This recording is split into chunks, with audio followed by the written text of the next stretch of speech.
और याद करो जब हमने उस घर को लोगों के लिए मरजा और अमान बनाया और इब्राहीम के खड़े होने की जगह को नमाज का मकाम बनाओ और हमने ताकीद फरमाई इब्राहीम और इस्माईल को कि मेरा घर खूब सुथरा करो तवाफ़ करने वालों और एतिकाफ़ वालों और रुकू व सुजूद वालों के लिए। और जब अर्ज़ की इब्राहीम ने कि ऐ मेरे रब इस शहर को अमान वाला कर दे और इसके रहने वालों को तरह तरह के फलों से रोज़ी दे जो इनमें से अल्लाह और पिछले दिन पर ईमान लाए। फरमाया और जो काफिर हुआ थोड़ा बरतने को उसे भी दूंगा, फिर उसे अज़ाब दोज़ख की तरफ मजबूर कर दूंगा और बहुत बुरी जगह है पलटने की।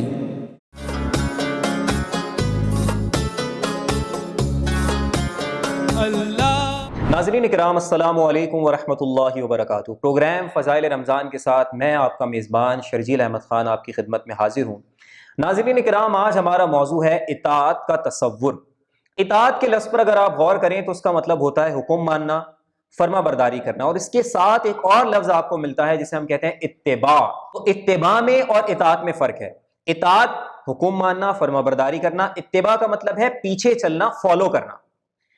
तो अल्लाह के रसूल अलैहिस्सलातु वस्सलाम के हवाले से हमें जो हुक्म मिला वो क्या मिला? अल्लाह रब्बुल इज़्ज़त ने फरमाया कुल इन कुंतुम तुहिब्बूनल्लाह फत्तबिऊनी युहिब्बुकुमुल्लाह।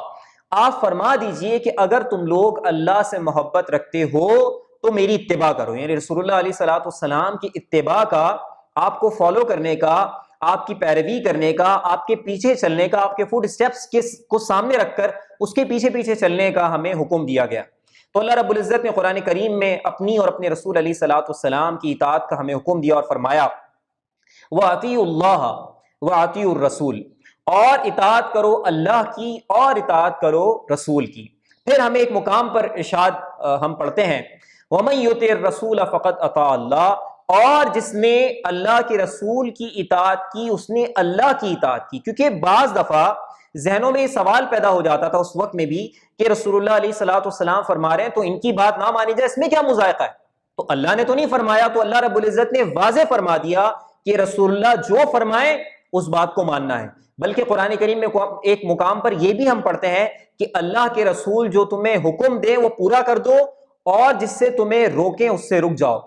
तो यहां से हमें पता चलता है कि अल्लाह के रसूल सल्लल्लाहु ताला अलैहि वसल्लम की इताअत भी अल्लाह की ही इताअत है, क्योंकि वो अपने पास से अपने नफ्स के मामलात नहीं होते उनके साथ, बल्कि वो जो फरमा रहे होते हैं वो अल्लाह का हुक्म होता है। वमा यंतिकु अनिल हवा इन हुआ इल्ला वह्यु यूहा, और ये नबी अपने पास से कुछ नहीं कहते बल्कि जो फरमाते हैं वो अल्लाह की तरफ से उनकी जानिब वही की जाती है। तो इससे पता चला कि अल्लाह के रसूल अलैहिस्सलातु वस्सलाम के फरमान को मानना लाजिम है, आपकी इताअत करना लाजिम है, और जो अल्लाह के रसूल की इताअत ना करे तो उसने गोया अल्लाह रब्बुल इज़्ज़त की नाफरमानी की है।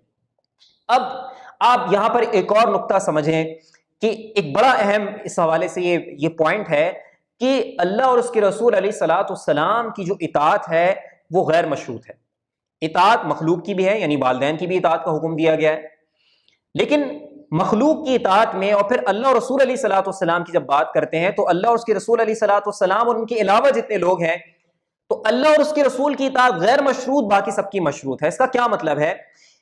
गैर मशरूत होने का मतलब यह है कि आपने बगैर किसी क्वेश्चन के, बगैर कोई लॉजिक मांगे, आपको बात समझ में आए, हिकमत समझ में आए या ना आए, आपने अल्लाह की बात को मान लेना है, रसूलुल्लाह की बात को मान लेना है। और इसके बरक्स जब लोगों की इताअत की बात आती है तो वहां आपने देखना है कि वो आपको जो हुक्म दे रहे हैं, कहीं वो ऐसा हुक्म तो नहीं दे रहे कि जिसमें अल्लाह की नाफरमानी है, कहीं वो ऐसा हुक्म तो नहीं दे रहे जिसमें रसूलुल्लाह की नाफरमानी है। तो अल्लाह के रसूल अलैहिस्सलाम ने उसूल बयान फरमाया, ला ताअत लि मखलूकिन फी मासियतिन खालिक। तो अल्लाह के रसूल अलैहिस्सलाम ने उसूल बयान फरमाया, ला ताअत लि मखलूकिन फी मासियतिल खालिक, कि मखलूक की इताअत उस वक्त में नहीं होगी जब खालिक की मासियत हो रही हो। मिसाल के तौर पे माँ बाप का हुक्म मानना हम पर लाजिम है, लेकिन अगर किसी को उसके माँ बाप कुफर का हुक्म दें, शिर्क का हुक्म दें, अल्लाह की नाफरमानी का हुक्म दें, तो इस सूरत में वो बात नहीं मानी जाएगी। क्यों? क्योंकि मखलूक की इताअत या अल्लाह और रसूल अलैहिस्सलाम के अलावा जिन लोगों की इताअत है वो सब की सब कंडीशनल है, मशरूत है। तो ये नुक्ता जब हम पर वाज़ेह होता है तो हम ये समझ जाते हैं कि दीनी मामलात के अंदर और अहकामात खुदाबंदी के अंदर, फरामीन रसूल के अंदर जब हम हिकमत तलाश करने की कोशिश करते हैं तो ये बहुत अच्छी बात है कि हमें हिकमत समझ में आए। लेकिन अगर हमें हिकमत समझ में ना आए, जो विजडम उसमें मौजूद है हम पर वो वाज़ेह ना हो सके, तो महज इस बुनियाद पर कि ये बात हमारी अकल में नहीं आती, हम पीछे नहीं हट सकते। अल्लाह के रसूल अलैहिस्सलाम के सहाबा का मामला क्या था कि जब अल्लाह के रसूल अलैहिस्सलाम फरमा देते कि ये काम करना है तो सहाबा किराम वो कर जाते थे। यानी अगर उनके जहन में वो बात, उनकी अकल उस बात को नहीं एंडोर्स कर रही, तो मैं इस बुनियाद पर वो उस काम से पीछे नहीं हटते थे, क्योंकि यही ईमान का तकाजा है। ईमान का तकाजा यही है कि जब आपके सामने शरीयत का हुक्म आ गया तो पहले आप कोशिश करें, इसमें कोई मुज़ायका नहीं है कि उसमें हिकमत को तलाश करें, उसमें फायदे को सोचें कि इसमें क्या फायदा हो सकता है, इसमें क्या हिकमत हो सकती है, लेकिन महज इस बुनियाद पर वो हुक्म नहीं माना जाएगा, बल्कि शरीयत का हुक्म इस बुनियाद पर माना जाएगा कि वो अल्लाह का हुक्म है, रसूलुल्लाह का हुक्म है, लिहाजा हमने पूरा करना है। तो ये बड़ा वाज़े एक नुक्ता है जो हमारे सामने होना चाहिए कि शरीयत के अहकाम के अंदर हमें लॉजिक, रीजनिंग हमें समझ में आती है तो ठीक, अगर नहीं भी समझ में आती तो सिर्फ इस वजह से हम उसे पूरा करेंगे कि वो मेरे रब का फरमान है, वो मेरे रसूल अलैहिस्सलाम का फरमान है, और यही अल्लाह और उसके रसूल अलैहिस्सलाम की मोहब्बत का तकाजा भी है। अब आए एक और बात को समझने की कोशिश करते हैं कि इंसान की जो शख्सियत है उसके मुख्तलिफ, उसके डायमेंशंस हैं, उसके मुख्तलिफ जिहतें हैं, उसके मुख्तलिफ पहलू हैं। इंसान की शख्सियत का एक जो डायमेंशन है वो फिजिकल डायमेंशन है, जिसे हम जिस्मानी जिहत कहते हैं। फिर एक डायमेंशन जिसे हम रेशनल यानी अकली और जहनी जिहत कहते हैं। फिर एक डायमेंशन जिसे हम एस्थेटिक डायमेंशन यानी जमालियाती जिहत कहते हैं। फिर एक डायमेंशन जिसे हम सोशल जिहत यानी समाजी जिहत कहते हैं। और इसके अलावा एक और डायमेंशन है जिसे हम मोरल डायमेंशन कहते हैं यानी अखलाकी जिहत कहते हैं। तो जिस्मानी जिहत हो, अकली जिहत हो, जमालियाती जिहत हो, समाजी हो या अखलाकी हो, तमाम जिहतों को सामने रखें। इन तमाम जहतों के अंदर ये बात दुनिया के सामने आनी चाहिए कि हम अल्लाह और उसके रसूल अलैहिस्सलाम की इताअत करते हैं। और जब हम अल्लाह और उसके रसूल अलैहिस्सलाम की फरमाबरदारी करते हैं नाज़रीन किराम, तो आप देखें कि इंसानी शख्सियत की पांचों जिहतों को फायदा होता है। उसकी फिजिकल डायमेंशन अच्छी हो जाती है, उसकी इंटेलेक्चुअल डायमेंशन अच्छी हो जाती है, उसकी एस्थेटिक डायमेंशन अच्छी हो जाती है, उसकी स्पिरिचुअल और मोरल यानी एक होलिस्टिक डेवलपमेंट के साथ शख्सियत दुनिया के सामने आती है। कब? जब अल्लाह और उसके रसूल अलैहिस्सलाम की फरमाबरदारी की जाती है। तो यहां से ये बात वाज़ेह होती है कि जब बंदगाने खुदा अपने रब की फरमाबरदारी करते हैं और दुनिया के अंदर अल्लाह रब्बुल इज्जत की फरमाबरदारी होती है, इंसान अपने खालिक का फरमाबरदार हो जाता है, तो बज़ाहिर ऐसा लगता है कि वो एक तरफ एक जानिब चला गया, अल्लाह रब्बुल इज्जत के हुक्म के मुताबिक जिंदगी गुजारने लगा। लेकिन अगर आप गौर करें तो उसमें उसकी जात का फायदा होता है, माशरे को फायदा होता है। मिसाल के तौर पर जब हम ज़कात है, इबादत है, हुक्म खुदाबंदी है, जब हम अल्लाह का हुक्म मानकर इस पर अमल करते हैं, इस इबादत को अदा करते हैं, तो आप देखें अल्लाह रब्बुल इज्जत तो बेनियाज है। फायदा किसका होता है? इंसान का होता है। यानी इंसान से इंसान को फायदा होता है जब इंसान अल्लाह रब्बुल इज्जत के हुक्म पर अमल करता है। अल्लाह के रसूल अलैहिस्सलाम फरमाते हैं, मन काना फी हाजती अखीही कान अल्लाहु फी हाजतिही। जो बंदा अपने भाई की मदद में लगा होता है, अल्लाह की मदद उसके साथ होती है। अब यहां से क्या बात समझ में आती है कि मैं अगर अपने भाई की मदद कर रहा हूं, मुसलमान भाई की मदद कर रहा हूं, तो ये तो हम एक दूसरे के काम आ रहे हैं, लेकिन अल्लाह रब्बुल इज्जत की रजा में हासिल हो रही है। तो आप अंदाजा करें कि अल्लाह के हुक्म पर अमल करने से माशरे को फायदा होता है। तो इसलिए जब माशरे के अंदर इस्लामी तालीमात पर अमल शुरू होता है नाज़रीन कराम, तो माशरे की हालत बदल जाती है, कैफियत बदल जाती है। और जब इस्लामी तालीमात से रूगर्दानी इख्तियार की जाती है, अल्लाह के हुक्म को पूरा नहीं किया जाता, रसूलुल्लाह अलैहिस्सलातु वस्सलाम के हुक्म को पूरा नहीं किया जाता, तो माशरा बर्बाद होना शुरू हो जाता है। माशरा ऐसे ट्रैक पर गामजन हो जाता है जो उसकी रुसवाई का मुकद्दर होता है। तो इसीलिए हमें ये सामने बात रखने की जरूरत है कि हम अल्लाह का हुक्म तो मानते हैं, रसूलुल्लाह अलैहिस्सलातु वस्सलाम का हुक्म तो मानते हैं, तो जब हम हुक्म मान रहे होते हैं तो हम पर लॉजिक और रीजनिंग के मामलात क्लियर ना भी हो पाए, तब भी हम अल्लाह और उसकी रसूल अलैहिस्सलातु वस्सलाम की इताअत से पीछे नहीं हटते। और शायर ने क्या खूब कहा, मेरी जिंदगी का मकसद तेरे दी की सरफराजी, मैं इसीलिए मुसलमान, मैं इसीलिए नमाजी। हम दुआ करते हैं कि अल्लाह रब्बुल इज़्ज़त हमें अपने अहकामात पर अमल करने की तौफीक अता फरमाए, रसूलुल्लाह अलैहिस्सलातु वस्सलाम के अहकामात पर अमल करने की तौफीक अता फरमाए, और हमारी ज़िंदगी ऐसी गुजरे कि हम अल्लाह के और रसूल अलैहिस्सलातु वस्सलाम के मोती हों, फरमाबरदार हों। रब्बे करीम हमें अमल की तौफीक अता फरमाए। आमीन। व आखिरु दावाना अनिल हम्दुलिल्लाहि रब्बिल आलमीन।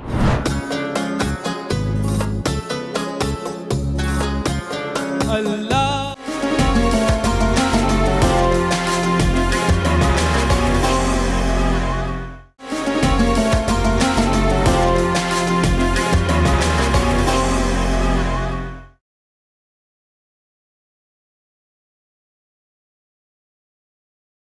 अल्हम्दुलिल्लाहि रब्बिल आलमीन वस्सलातु वस्सलामु अला सय्यिदिल अंबियाइ वल मुरसलीन अम्मा बाद अऊज़ु बिल्लाहि मिनश शैतानिर रजीम बिस्मिल्लाहिर रहमानिर रहीम शहरु रमज़ान अल्लज़ी उन्ज़िला फ़ीहिल क़ुरआनु हुदल लिन्नासि व बय्यिनातिन मिनल हुदा वल फ़ुरक़ान सदक़ल्लाहुल अज़ीम।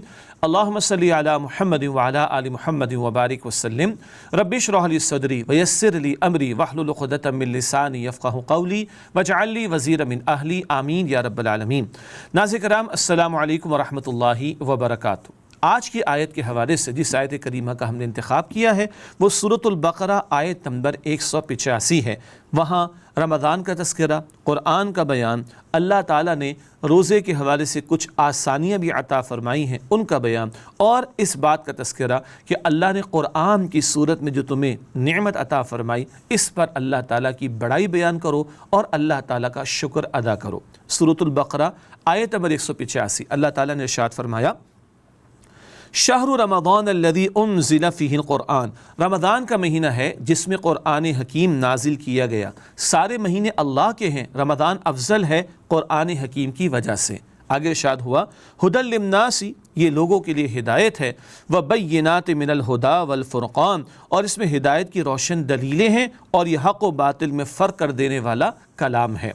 क़ुरआन सारे इंसानों के लिए हिदायत है, अलबत्ता मिलेगी किनको? जिनमें तक़वा होगा। अल बक़रा की आयत नंबर 2 में ज़िक्र आता है हुदल लिल मुत्तक़ीन, ये मुत्तक़ीन के लिए हिदायत है।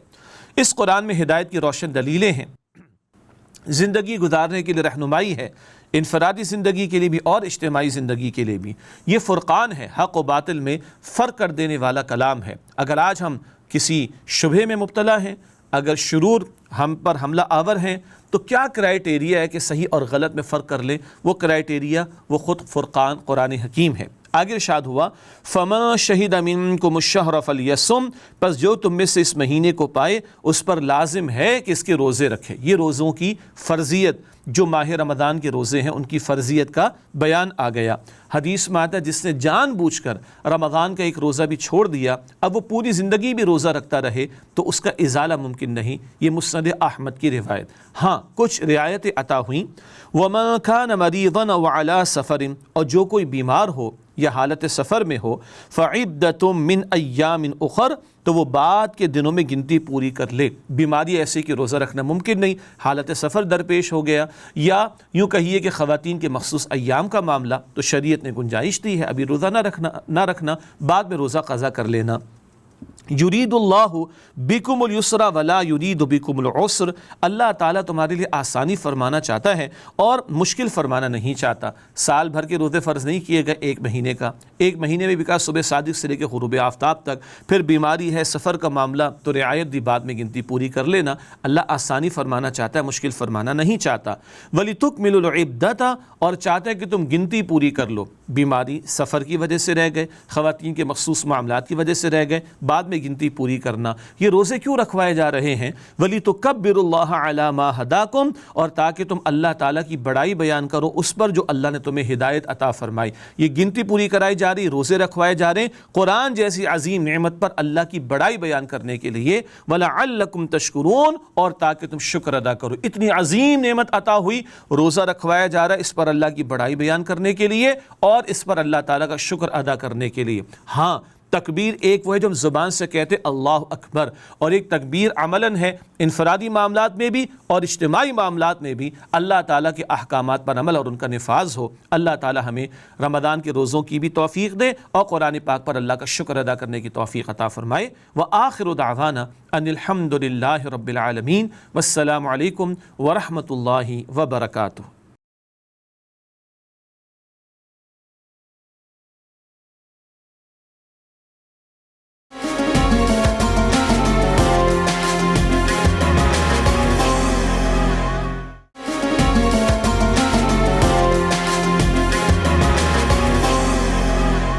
अल्लाह का फरमान है और नेकी का सामान, रमज़ान है एहसान, ये रमज़ान है एहसान।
अस्सलाम वालेकुम, मैं हूँ नाहिद अंसारी और एक और घर पे आई हूँ। और आप मेरी सराउंडिंग मेरे आगे पीछे देख सक रहे होंगे, बच्चों को देख रहे होंगे, इनके हाल देख रहे होंगे। आप यकीन करें कि सबको बहुत गर्मी लग रही है। गर्मी है, मुझे एक कतई गर्मी नहीं लग रही। मैं आपको सच बता रही हूँ कि महसूस भी नहीं हो रहा कि इतनी गर्मी है।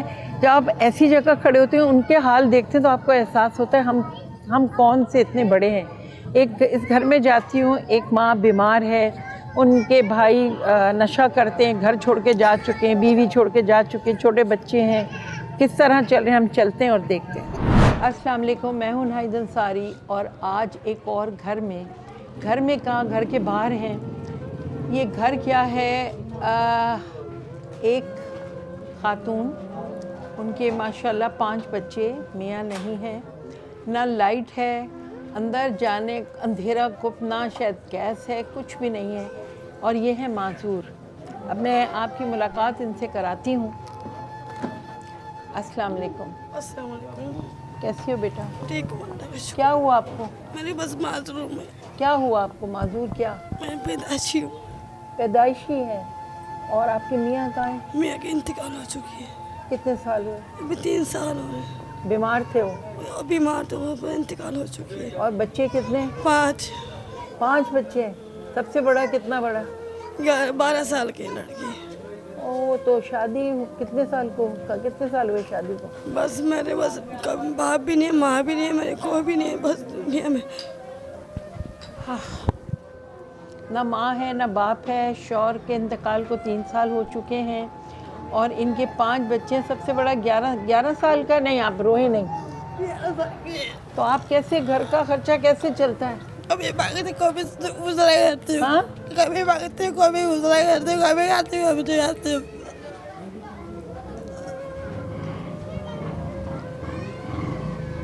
कभी भूखे भी सोते हैं, कोई दे देता है तो खा लेते हैं।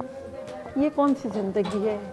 कभी आपने सोचा या मैंने सोचा ऐसा भी होता है कि हम भूखे सोएं? कोई हैं ऊपर वाले, उन्होंने इनको ये रहने को जगह दी। इतना छोटा सा कमरा है, ना उसमें रोशनी है ना कुछ। और बच्चे आप देख सकते हैं, यहाँ बच्चे बैठे हैं तीनों छोटे छोटे। वो माँ को क्या देखते होंगे, पैदाइशी माजूर हैं। क्या हुआ था आपको? नहीं रोते नहीं, क्या हुआ था? पैदाइश दिमाग के पेट में से जब से हुआ था, पैदाइश में। फिर तो अब आप क्या करती है? कुछ करती है? मैं बस नंग लगाती, कभी बस 400 मिलते, कभी 300। क्या लगाती है? नंग लगाती, मोती लगाती। ये मोती लगाती हैं, इनको कपड़े कोई दे देता है, ये मोती लगाती हैं, कभी 400 मिल जाते हैं। आप सोचें 5 बच्चों को चलाना, माजूर माँ, और बच्चों का साइज़, घर का हाल, ना वो काम करे या वो खाना पकाए या वो बाज़ार जाओ, माजूर। ये भी है ज़िंदगी में। आप क्या चाहती हैं माँ? मैं बस मैं चाहती हूँ अपने मकान हो, बस मैं खुशहाल जिंदगी गुजरना चाहती हूँ। बस मेरे बच्चों ने, मैं बस मेरे बच्चे मैं हूँ, बस मेरे कोई दुनिया में कोई भी नहीं है। अल्लाह है ना, अल्लाह है ना।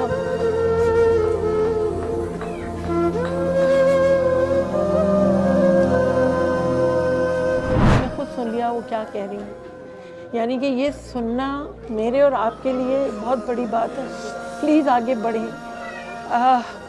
स्क्रीन पे नंबर चल रहा है, आप मैसेज करें या आप फ़ोन करें, जो भी मदद करना चाहें। ऐसे ऐसे लोग हैं मोहताज। अल्लाह ने शायद हमें इसीलिए मुझे यहाँ पहुँचाया, और आप लोगों को ये जो देख रहा है, प्लीज़ आगे बढ़ें। ये एक दिन की नेकी नहीं है, ज़िंदगी भर की नेकी है। यही अल्लाह हमें तौफीक दे, अल्लाह हमें चुन ले जो हम ऐसे काम कर सकें। इतने मासूम छोटे इन बच्चों की भी क्या ख्वाहिश होती है, क्या माँ को देखते होंगे खाने को नहीं, माँ काम कर रही, किस तरह कर रही है। हम तो बहुत जल्दी थक जाते हैं, फिर हमें भूख भी लग जाती है, फिर वो भी मिल जाता है खाने को। फिर हमको ठंडी हवा, घूमना भी चाहिए, हमारा घर भी खुला हो, हवा हो, ना यहाँ खिड़की है, कुछ भी नहीं है। प्लीज़ आगे बढ़ें। मैं आपसे रिक्वेस्ट करती हूँ। इनका हाल देख के वाकई दिल बहुत उदास हो जाता है, बहुत तकलीफ़ होती है कि हम अल्लाह का कितना शुक्र अदा करेंगे। आप फ़िक्र नहीं करो, इंशाल्लाह जो भी हम कर सके इंशाल्लाह। अल्लाह नमाज़ पढ़ती हैं आप? नमाज़ पढ़ती हैं?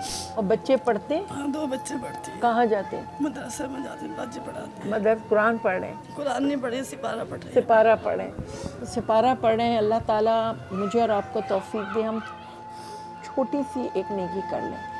छोटी सी, बहुत छोटी सी, कोई इतनी बड़ी नेकी नहीं होगी अगर आपने और मैंने कुछ किया। मुझे नहीं लगता हमारी नेकी इस शुमार में भी आएगी। तो ये प्ले एंटरटेनमेंट की तरफ से आपके लिए एक छोटा सा तोहफ़ा है, और आगे जो भी हो सका हम आपके लिए करेंगे। ठीक है? अस्सलाम वालेकुम, मैं हूँ नाहिद अंसारी, और प्ले एंटरटेनमेंट में जो हमारा एक सेगमेंट है, एक दिन की नेकी, हमने जब ये अपना सेगमेंट किया तो हम इनसे वादा करके गए थे कि अल्लाह ताला ने मौका दिया तो हम ज़रूर आएंगे। तो आज प्ले एंटरटेनमेंट और KASP फाउंडेशन की तरफ से आपके लिए ये 25,000 रुपये हैं। ठीक है, ये आपके काम आएंगे। आप इंशाल्लाह आप बच्चों के लिए जो भी, और आप दुखी ना हो, इंशाल्लाह अल्लाह की मदद होती है, और हमारी कोशिश भी होगी कि हम आगे भी आप लोगों के साथ आएँ और आपसे मिलें, और आप जो भी कर सके। ये बताने का मतलब और यहाँ आने का मतलब सिर्फ दिखाना नहीं है। इसका ये है कि एक कदम आप भी आगे बढ़ाएं। क्यों ना हम सब मिलकर एक एक कदम अगर हम आगे बढ़ाएंगे तो बहुत कुछ हम कर सकेंगे, और हमारे दिल को भी सुकून होगा और इनको भी खुशी होगी। बहुत से ऐसे लोग हैं जिनको ज़रूरत है, तो सोचिए नहीं, बस कदम बढ़ाइए। और हमारा नंबर जो है वो स्क्रीन पे चल भी रहा है। अगर आप हमसे मिलना चाहते हैं या मैसेज करें, आगे बढ़ें, यही मौका है। ये बार बार अल्लाह मौका नहीं देता, तो आगे बढ़िए, और इंशाल्लाह ताला आपसे हम आगे भी मिलेंगे। और आप बस आप कुछ कहना चाहेंगी? अल्लाह का शुक्र है, अल्लाह का शुक्र है, अल्लाह ताला ने और भी दे, अल्लाह आपको और भी दे। अल्लाह ताला का बस शुक्र अदा करें। अल्लाह ने आपके लिए रास्ता बनाया है, प्ले एंटरटेनमेंट को और KASP फाउंडेशन को। अल्लाह ताला आपको खुशियाँ दे और आपका साया आपके बच्चों पे सलामत रखे और आपको सेहत दे। शुक्रिया। ओके, अल्लाह हाफ़िज़। अल्लाह का फरमान रमज़ान है और नेकी का सामान, रमज़ान है एहसान, ये रमज़ान है।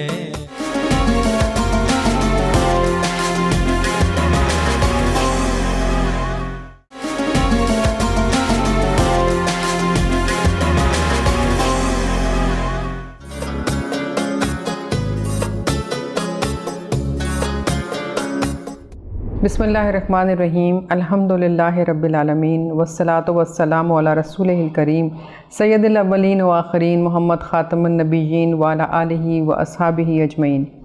तमाम तारीफ़ें अल्लाह रब्बुल इज़्ज़त के लिए हैं जो मालिक कायनात और खालिक हयात है, और दुरूद व सलाम ख़ातमुन नबिय्यीन शफ़ीउल मुज़निबीन रसूल मोहतशिम हज़रत मोहम्मद मुस्तफ़ा सल्लल्लाहु अलैहि वसल्लम के लिए हैं कि जिन्हें अल्लाह रब्बुल इज़्ज़त ने तमाम कायनात के लिए, तमाम इंसानियत के लिए रहमतुल लिल आलमीन बनाकर भेजा। रमज़ान और सीरत रसूल सल्लल्लाहु अलैहि वसल्लम के हवाले से एक और प्रोग्राम लेकर हाज़िर हैं, और आज जिस मौजू पे गुफ्तगू होगी वो है सब्र।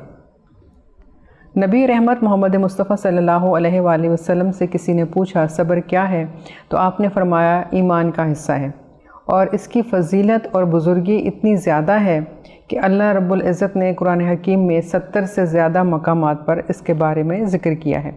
और एक जगह पर तो अल्लाह रब्बुल इज़्ज़त ने ये फ़रमाया है कि अल्लाह सब्र करने वालों के साथ है। इससे ज़्यादा बड़ी कोई और बात सब्र करने वालों के लिए नहीं हो सकती कि अल्लाह ताला ने अपना साथ जो है वो सब्र करने वालों को बताया है कि मैं तुम्हारे साथ हूँ, तुम अकेले नहीं हो। गोया अगर कोई मुश्किल या दुश्वारी पेश आती है तो ये मत समझो कि तुम अकेले हो, मैं जानता हूँ कि तुम किस मुश्किल में हो या किस तरह से तुम वक्त गुजार रहे हो, मैं सब जानता हूँ और मैं तुम्हारे साथ हूँ। बहुत से जो लोग कहते हैं आम तौर से कि सब्र जो है एक मुश्किल बात है, और सब्र क्या है, हमें किस तरह करना है या किस तरह से इसको करना चाहिए, इसकी हमें मुख्तलिफ जो है वो बातें इस बारे में मिलती हैं। एक जो नज़रिया है इस हवाले से या बुज़ुर्गान दीन जो हमें बताते हैं वो ये कहते हैं कि सब्र ये है कि अल्लाह ताला ने जो भी हमें ज़िंदगी अता की है उसमें हमें ज़िंदगी गुजारने का जो तरीक़ाकार बताया है उसके मुताबिक जब हम ज़िंदगी गुजारते हैं और फिर कोई दुश्वारी पेश आ जाती है, कोई मुश्किल, और हम उसको खुश असलूबी से तय करते हुए आगे बढ़ जाते हैं, तो ये सब्र है। कुछ बुज़ुर्ग ये हमें बताते हैं कि अगर कोई बहुत बड़ी मुश्किल आ जाए, बहुत बड़ी मुसीबत आ जाए और उस पर हम खामोश रहें, कुछ ना बोलें, कोई शिकवा नहीं करते और ख़ामोशी से वक्त गुजार लेते हैं, तो ये सब्र है। लेकिन हज़रत जुनैद बगदादी एक और हमें बताते हैं इसकी वजाहत कि सब्र क्या है। आप फरमाते हैं कि अगर तुम्हें कोई बहुत ही कड़वी कसीली चीज़ दे दी जाए खाने के लिए या पीने के लिए और तुम उसे पी जाओ बग़ैर मुँह बनाए हुए, तो ये सब्र है।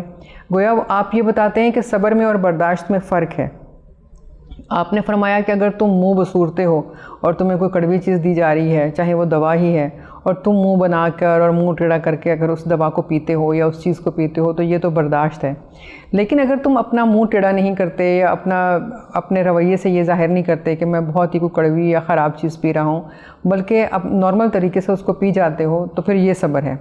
यानी अगर आपके ऊपर कोई मुश्किल आती है, कोई दुश्वारी आती है, कोई बीमारी आती है, कोई तकलीफ़ आती है, और उसमें ये जानते हुए कि ये अल्लाह रब्बुल इज़्ज़त की तरफ से है और उसी ने मुझे इसमें ये आजमाइश दी है या मुझे ये चीज़ दी है ताकि मैं इससे गुज़र सकूं या इससे गुज़र कर अपने रुतबे को बढ़ा सकूं, और ये जानने के बाद जब आप आगे बढ़ जाते हैं और उसमें से गुज़र जाते हैं, तो गोया फिर आप सब्र कर रहे होते हैं। और फिर आप सब्र के साथ साथ एक रज़ा के प्रोसेस से भी गुज़रते हैं, यानी आप राज़ी होना सीख लेते हैं कि अल्लाह ताला ने जो कुछ भी आपको दिया आपने उस पर रज़ा भी अपनी दिखाई कि हाँ ठीक है, मैं अल्लाह ताला के साथ हूँ, या अल्लाह ताला जो है चूँकि वो ख़ुद फरमा चुके हैं कुरान हकीम में कि मैं सब्र करने वाले के साथ हूँ, तो गोया वो भी हमारे साथ है। तो जब हम इस तरह से गुज़रते हैं तो हम फिर सब्र करते हैं। लेकिन अगर हम उसमें शिकायतें या शिकवे ले आते हैं या हम मुँह बसूरते हैं, तो फिर वो बर्दाश्त की कैफियत तो होगी लेकिन सब्र की नहीं होगी। एक सहाबी नबी करीम सल्लल्लाहु अलैहि वसल्लम की खिदमत अक़दस में हाज़िर हुए और कहने लगे, या रसूल अल्लाह, पहले तो मेरा बहुत बड़ा माली नुकसान हो गया और अब मैं एक अरसे से बीमार हूँ, मेरे पास कुछ बचा ही नहीं। तो आप सल्लल्लाहु अलैहि वसल्लम ने जवाब में फ़रमाया, इसका मतलब है तुम में बेहतरी की सूरत अभी बाकी है। हज़रत अबू बकर सिद्दीक़ रज़ी अल्लाह ताला अन्हु, जो आप सल्लल्लाहु अलैहि वसल्लम के बराबर में ही बैठे हुए थे, उन्होंने पूछा, या रसूलुल्लाह सल्लल्लाहु अलैहि वसल्लम, इसका क्या मतलब है? तो आपने फरमाया कि अबू बकर, क्या तुम कभी बीमार नहीं होते? क्या तुम्हारे ऊपर कभी कोई तंगी नहीं आती, कभी कोई मुश्किल नहीं आती, कोई परेशानी नहीं आती?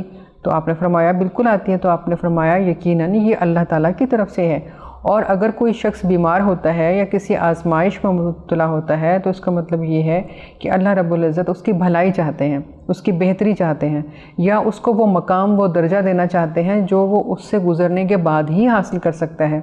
इसलिए जब इस तरह की कोई कैफियत हो या ऐसा कोई मौका हो तो सब्र करो। और ऐसा बहुत सारे मौके आए जिस पे आप सल्लल्लाहु अलैहि वसल्लम ने अपने सहाबा किराम को ताकीद की कि अगर तुम सब्र कर लो तो बेहतर है।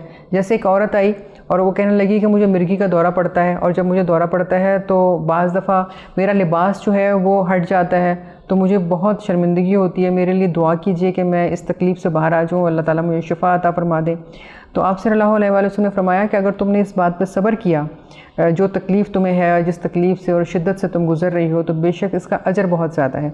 तो उसने कहा अच्छा फिर आप मेरे लिए ऐसी दुआ फरमा दीजिए कि जब मेरी इस तरह की कोई कैफियत हो या जब मुझे दौरा पड़े तो मेरा लिबास जो है ना वो मेरे सतर से ना हटे।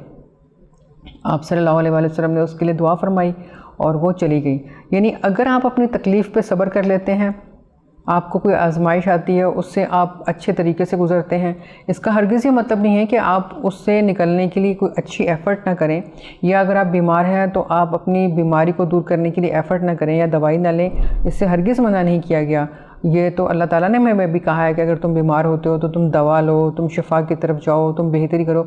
लेकिन मकसद ये है कि इस पूरे प्रोसेस में या इन पूरे मामलात में जब आप बीमार होते हैं और वो प्रोसेस पूरा चलता है, चाहे वो थोड़ा हो या ज़्यादा हो, या कोई और आपके ऊपर आजमाइश आती है और उस आजमाइश से आप गुज़र रहे होते हैं, चाहे वो छोटी हो या वो तवील हो, औलाद की भी हो सकती है, वो माल की भी हो सकती है, आपकी अपनी ज़ात की भी हो सकती है।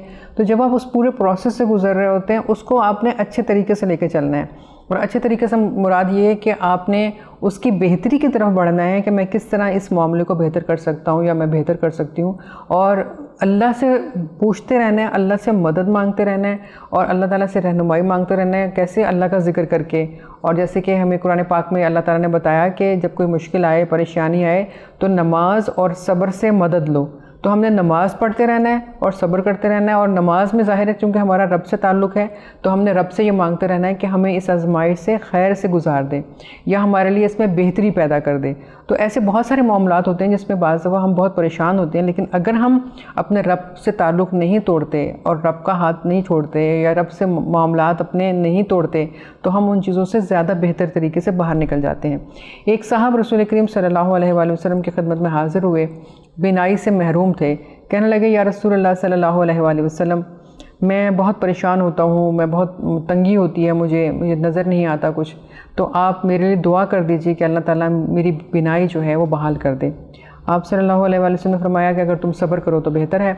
उन्होंने कहा नहीं या रसूलुल्लाह, मैं बहुत मुश्किल में हूँ, बहुत परेशान हूँ, मेरे लिए दुआ कर दीजिए। आप सल्लल्लाहु अलैहि वसल्लम ने उनको दुआ के कुछ अल्फाज बताए और कहा कि तुम इस तरह से अल्लाह ताला से दुआ मांगो, यानी आप अल्लाह ताला की हम्दो सना करो और उसके बाद कहो मैं रसूल करीम सल्लल्लाहु अलैहि वसल्लम के वसीले से जो कि मेरे लिए दुआ करते हैं कि मैं अच्छा हो जाऊँ, मैं आपसे दुआ करता हूँ कि उनके वसीले से मुझे शफ़ा अता फ़रमाइए। उन्होंने जब दुआ की, अल्लाह ताला ने उनको बिनाई अता कर दी और वो खुश होकर चले गए। लेकिन हमें फिर बताया गया, रसूल करीम सल्लल्लाहु अलैहि वसल्लम ने अपने सहाबा को बताया कि अल्लाह ताला फरमाते हैं कि अगर कोई शख्स बिनाई से महरूम रहा दुनिया में और वो उस पर सब्र करता रहा, तो उसका सिला ये है कि मैं उसे अपने दीदार से मुशर्रफ़ करूँगा। यानी कितना बड़ा एज़ाज़ है कि अल्लाह ताला ख़ुद क़यामत के दिन उस शख्स को अपना दीदार कराएंगे कि जिसने इस बात पे सब्र कर लिया था कि अल्लाह ताला ने अगर बिनाई उसे वापस ले ली तो वो बहुत अच्छे से खामोशी के साथ ज़िंदगी गुजारता रहा।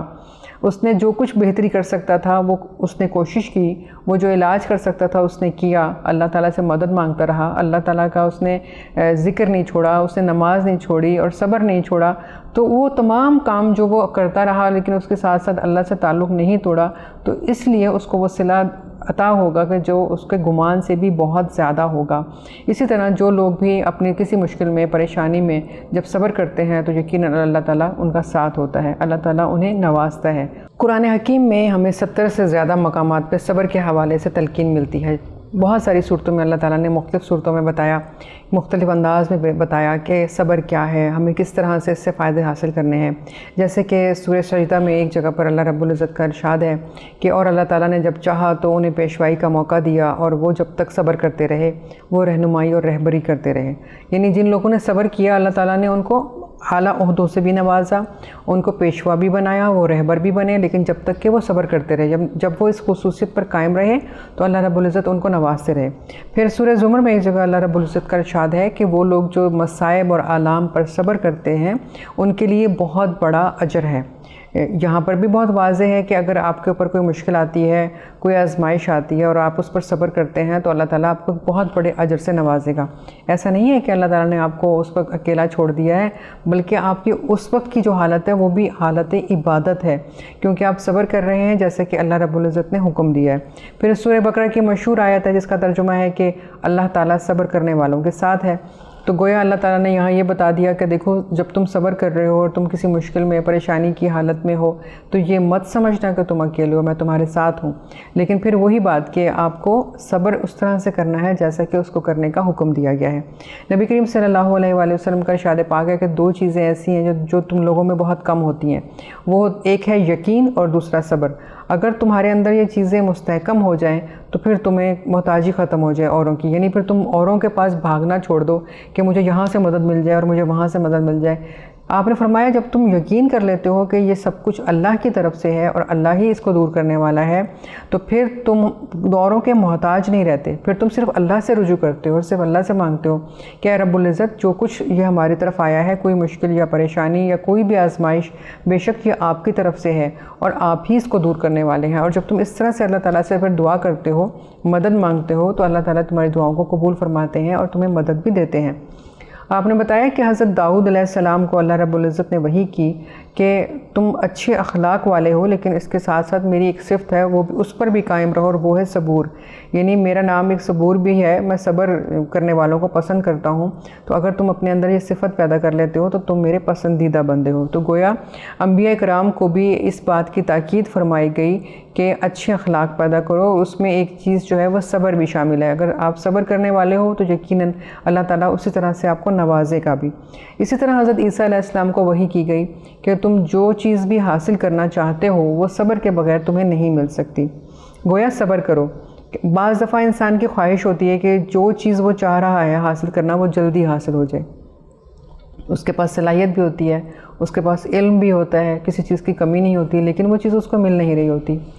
इसलिए नहीं मिल रही होती कि अल्लाह ताला उसका सब्र जो है वो आज़मा रहे होते हैं कि वो उस चीज़ को हासिल करने के लिए कितना सब्र कर सकता है या कितनी और तगोदो कर सकता है। उस वक्त इंसान का साबिर रहना, अल्लाह ताला से अपने ताल्लुक़ को जोड़ कर रखना और अल्लाह ताला से ही मांगते रहना बहुत ज़्यादा उसके लिए फ़ायदेमंद होता है।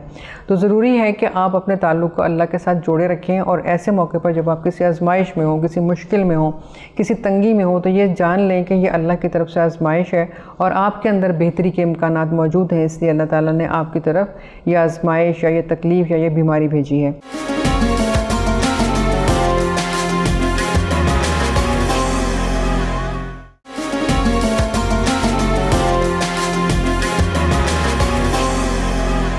हज़रत अली करमुल्लाह वजहुल करीम फरमाते हैं कि ईमान का और सब्र का ताल्लुक़ ऐसा है जैसे इंसान के जिस्म का और उसके सर का। अगर सब्र वो करता है तो गोया उसका ईमान सलामत है, उसका ईमान मज़बूत है, लेकिन अगर वो सब्र नहीं करता तो गोया उसका ईमान भी मज़बूत नहीं है। नबी करीम सल्लल्लाहु अलैहि वसल्लम ने अंसारियों से पूछा कि तुम लोग बताओ कि मोमिन कौन है और ईमान क्या है। तो उन्होंने कहा कि मोमिन वो होता है जो अल्लाह ताला की नेमतों पर शुक्र अदा करता है, और जब अल्लाह की तरफ से कोई आजमाइश आती है या कोई मुश्किल आती है तो उस पर सब्र करता है। यानी जो कुछ अल्लाह की तरफ से आए, चाहे वो नेमत की सूरत में हो या किसी आजमाइश की सूरत में हो, वो दोनों सूरतों में उसको कबूल करता है। तो आप सल्लल्लाहु अलैहि वसल्लम ने फरमाया, रब्बे काबा की कसम तुम लोग मोमिन हो, यानी ईमान वाले हो।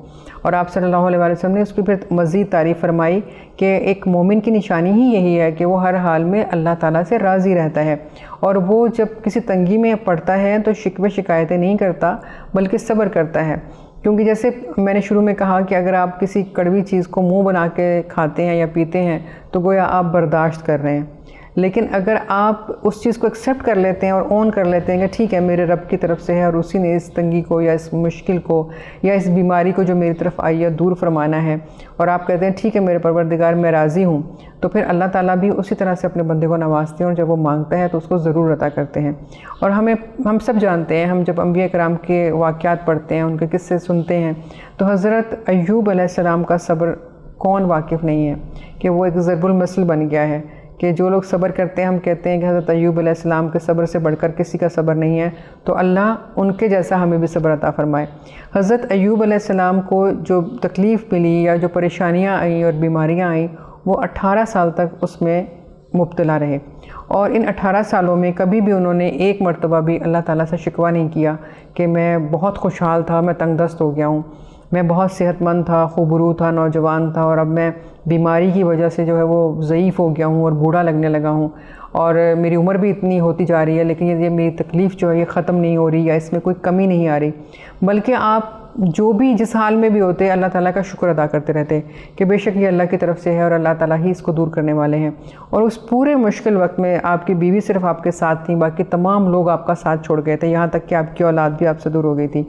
और जब अल्लाह ताला ने आपकी इस मुश्किल को दूर फरमाया और जब आप सेहतमंद हो गए और फिर से खुशहाल हो गए अल्लाह के हुक्म से, और वो तमाम तंगियाँ, वो तमाम बीमारियाँ, वो तकालीफ़ दूर हो गई और आप अल्लाह ताला का शुक्र अदा करने लगे जैसे कि पहले भी अदा किया करते थे, तो किसी ने पूछा कि आप क्या महसूस करते हैं अब कि पहले आप इतनी तंगी में थे, इतनी मुश्किल में थे, और अब आप फिर से खुशहाल हो गए हैं। तो आपने फरमाया कि मैं उस वक्त भी अल्लाह ताला का शुक्रगुज़ार था और मैं आज भी अल्लाह ताला का शुक्रगुज़ार हूँ कि जो कुछ भी है सब मेरे रब की तरफ से है और वही अता करने वाला है।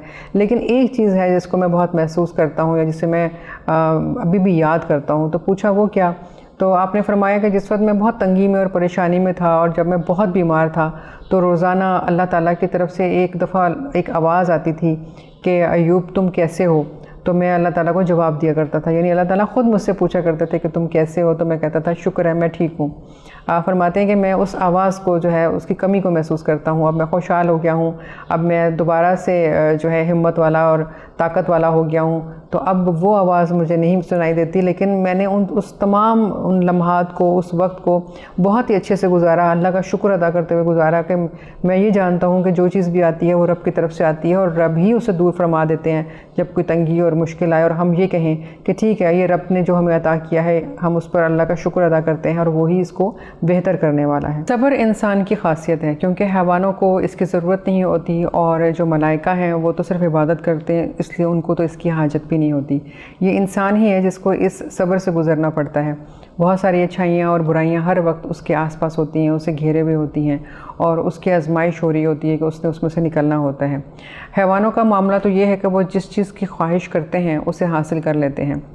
मलाइका का मामला ये है कि उनकी ख्वाहिशात ही नहीं होती, उनका काम सिर्फ इबादत करना है और जो अल्लाह ताला ने उनको हुक्म दे दिया उसके मुताबिक वो अपनी इबादत में हर वक्त सुबह शाम मसरूफ़ होते हैं और कुछ चाहने की और पा लेने की आरज़ू नहीं होती। जबकि इंसान का मामला ये है कि उसे लिबास में, उसे ज़ेब व ज़ीनत में, उसे खेल कूद में बहुत सारी ऐसी ख्वाहिशात होती हैं जिन्हें वो पूरा करना चाहता है, जिन्हें वो हासिल करना चाहता है, और उसके लिए कभी कभी अच्छाई का और कभी कभी बुराई का भी सहारा ले लेता है। और हर वक्त उसके सीने में दो तरह के जो काम है वो चल रहे होते हैं, अच्छाई की तरफ से भी और बुराई की तरफ से भी, कि गोया दो लश्कर हैं जो आपस में लड़ रहे हैं। एक अच्छाई का लश्कर है जो मलाइका से है और एक बुराई का लश्कर है जो कि शयातीन से ताल्लुक़ रखने वाला है, और उनकी आपस में जंग हो रही है। और अपनी इन ख्वाहिशात को पूरा करने की खातिर वो इस जंग में अगर सब्र करता है और अच्छाई का साथ देता है और ये सोचता है कि नहीं मैं अपने नफ्स को मगलूब कर लूँ लेकिन मैं अपने रब को राज़ी रखूँ, तो गोया वो एक अच्छा काम करता है। वो सब्र कर लेता है उन चीज़ों पर जिनको करने से रोका गया है और जिन चीज़ों को करने का हुक्म दिया गया है उसके मुताबिक ज़िंदगी में आगे बढ़ता है, अपनी ख्वाहिशात को दबा देता है, तो गोया वो सब्र करता है। और जब वो सब्र करता है तो यकीनन अल्लाह रब्बुल इज़्ज़त उसको उस सब्र का सिला भी अता करते हैं। नबी रहमत मोहम्मद मुस्तफ़ा सल्लल्लाहु अलैहि वसल्लम ने फरमाया कि सब्र के 72 या इससे भी कुछ ज़्यादा और दर्जे हैं, और फिर आपने फरमाया कि इसमें से इसका बेहतरीन हिस्सा जो है वो ला इलाहा इल्लल्लाह कहना है, और सबसे कमतर हिस्सा ये है कि खस व खशाक का हटा देना, यानी किसी छोटी छोटी चीज़ का भी रास्ते से हटा देना, चाहे वो छोटे सा कोई पत्थर हो या कोई कंकर हो या कोई लकड़ी या टहनी हो, इस तरह की चीज़ें हो, और उसको भी अगर तुम रास्ते से हटा देते हो तो गोया ये अच्छा काम करते हो। या अगर तुम अपनी उस छोटी से छोटी खामी को भी अपने से दूर कर लेते हो तो तुम अच्छा काम करते हो। और अगर तुम रब की रज़ा के लिए सब्र कर लेते हो तो तुम बहुत बड़ा और अच्छा काम कर रहे होते हो। तो एक बड़ा दर्जा भी बता दिया और एक छोटा दर्जा भी बता दिया कि छोटी से छोटी भी बुराई को या खामी को छोटा या कमतर मत समझो, बल्कि ये सोचकर उसको अपने पास से हटा लो कि अल्लाह रब्बुल इज़्ज़त जो है वो तुम्हारी हर काम को, तुम्हारे हर फ़ेल को देख रहे होते हैं। बहुत सारे मामलात इंसान के ऐसे होते हैं उसके रिश्तेदारों के हवाले से, उसके अपने घर वालों के हवाले से, जिसमें बाज़ दफ़ा उसको सब्र करना पड़ता है। उसके अपने बीवी बच्चों के हवाले से बहुत से मामलात ऐसे होते हैं या उनकी ख्वाहिशात ऐसी होती हैं जिससे पूरा करने के लिए उस पर ज़ोर दिया जा रहा होता है और वो जायज़ तरीके से उसको नहीं कर पा रहा होता, तो उसको बहुत से मौक़ों पर सब्र करना पड़ता है। वो चूँकि ईमान वाला होता है, अपने ईमान को ख़राब नहीं करना चाह रहा होता। इसी तरह दोस्तों में, रिश्तेदारों में ऐसे बहुत से मामलात होते हैं जिनमें उसको कहा जाता है कि ये काम कर लो, लेकिन उसने चूँकि नहीं करना होता और वो सीधे रास्ते पर होता है तो सब्र करता है तो वो उसका सिला पाता है। इसी तरीके से रिश्तेदारों और अपने मिलने जुलने वालों से हटकर उसकी अपनी इबादतों के हवाले से उसकी अपनी ज़ात पर भी ऐसे बहुत सारे काम होते हैं जो उसको अदा करने, जैसे नमाज के लिए उसको उठना है लेकिन वो अगर सुस्ती और काहली कर रहा है तो गलत है। उसको एक बड़ी इबादत के लिए जाना है, उसको रोज़ा रखना है, उसको ज़कात देनी है, और उसमें ऐसे मामलात पेश आ रहे हैं जिनको वो अवॉइड नहीं कर पा रहा और वो बुराई की तरफ अगर चला जाता है तो यकीनन वो गलत करता है। लेकिन अगर वो सब्र कर लेता है, अपने आप को रोक लेता है कि नहीं, मुझे इस बुराई की तरफ नहीं जाना, मुझे सुस्ती और काहली की तरफ भी नहीं जाना, जो मेरे फ़राइज़ हैं मुझे उनको भी पूरा करना है, और जो सब्र की तलकीन की गई है तो अगर मैं उस पर सब्र करते हुए इस चीज़ को रोक लूँ, एक नाजायज़ ख्वाहिश की तरफ ना बढ़ूँ, तो मेरे लिए बेहतर है। और जब वो तमाम ऐसी चीज़ों को रोकता है जो कि उसे करने से मना किया गया है, तो यकीनन वो अपने काम को, अपनी चीज़ों को भला करता है, बेहतर करता है, वो रब की रज़ा हासिल करता है। तो गोया आपने जहाँ जिन मामलात में भी सब्र किया, चाहे कि वो आपके ज़ाती मामलात हों, आपके घर वालों से उसका ताल्लुक़ हो, आपके रिश्तेदारों से उसका ताल्लुक़ हो, तो गोया वो तमाम मामलात जिससे आप गुज़र रहे होते हैं, चाहे वो आपके ज़ाती मामलात हों, आपकी इबादत से मुताल्लिक़ हों, आपके रिश्तों के हवालों से हों, आपके दोस्तों के हवाले से हों, बहुत सारे ऐसे प्रेशर्स होते हैं हमारे ऊपर कि बाज़ दफ़ा हमें वो फेस करने पड़ रहे होते हैं, लेकिन फिर भी हम ये सोचते हैं कि हम इनको खुश करें या हम अपने रब को राज़ी करें। तो यकीनन हमें उसी रास्ते का इंतखाब करना चाहिए जो हमारे रब ने हमें बता दिया, जो हमारे प्यारे आका मोहम्मद सल्लल्लाहु अलैहि वसल्लम ने हमें करके दिखा दिया और कहा कि यही रास्ता सही रास्ता है, ये तुम्हारे रब का चुना हुआ रास्ता है। अगर हम वो चुनते हैं, उसको इख्तियार करते हैं, तो गोया हम अपने रब को राज़ी कर रहे होते हैं। तो हमें उस पर सब्र करना है और हमें हरगिज़ उस रास्ते पर नहीं जाना जो लोगों के प्रेशर से या दूसरों को खुश करने की खातिर हम अपने ऊपर बिला वजह का कोई ऐसा गुनाह मोल ले लें, अपने ऊपर ऐसी बुराइयां मुसल्लत कर लें जिसका बाद में हमें जवाबदेह होना पड़े। हज़रत ईसा अलैहिस्सलाम कहते हैं कि मुझसे पहले एक ऐसी कौम गुज़री जिसमें ये कहा जाता था कि आँख के बदले आँख, हाथ के बदले हाथ। तो गोया बुराई का बदला बुराई से लोग दिया करते थे और लिया करते थे।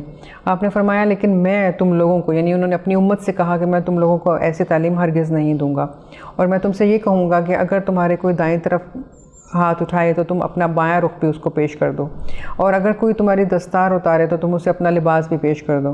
गोया आपने ये मिसालें देकर ये समझाया कि देखो, अगर तुम्हारे साथ कोई बुराई से पेश आए तो ये कोई अच्छी बात नहीं है कि तुम उससे बदला लो या तुम बुराई में पड़ जाओ और तुम फिर उस बुराई को बढ़ाओ कि एक बुराई की गई फिर उसका बदला लिया गया और फिर उसका बदला लिया जाए और ये सिलसिला जारी हो जाए। आपने फरमाया हरगिज़ नहीं।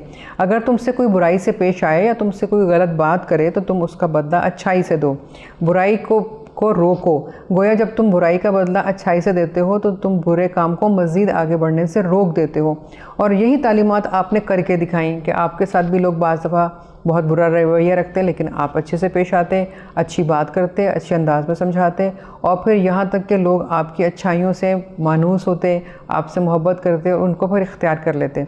यही तरीक़ाकार हमारे प्यारे आका मोहम्मद सल्लल्लाहु अलैहि वसल्लम का रहा, और आप फरमाया करते कि अगर तुमसे कोई बुराई करे तो तुम उसका जवाब अच्छाई के साथ दो, अगर तुम में कोई काटे तो तुम उसे जोड़ो, और तुम किसी की भी जुल्म का बदला जो है वो जुल्म से ना दो बल्कि अच्छाई के साथ दो, क्योंकि जब तुम अच्छाई करते हो तो यकीनन अल्लाह ताला तुम्हारे साथ होता है और तुम्हें उसका सिला दिया जाएगा।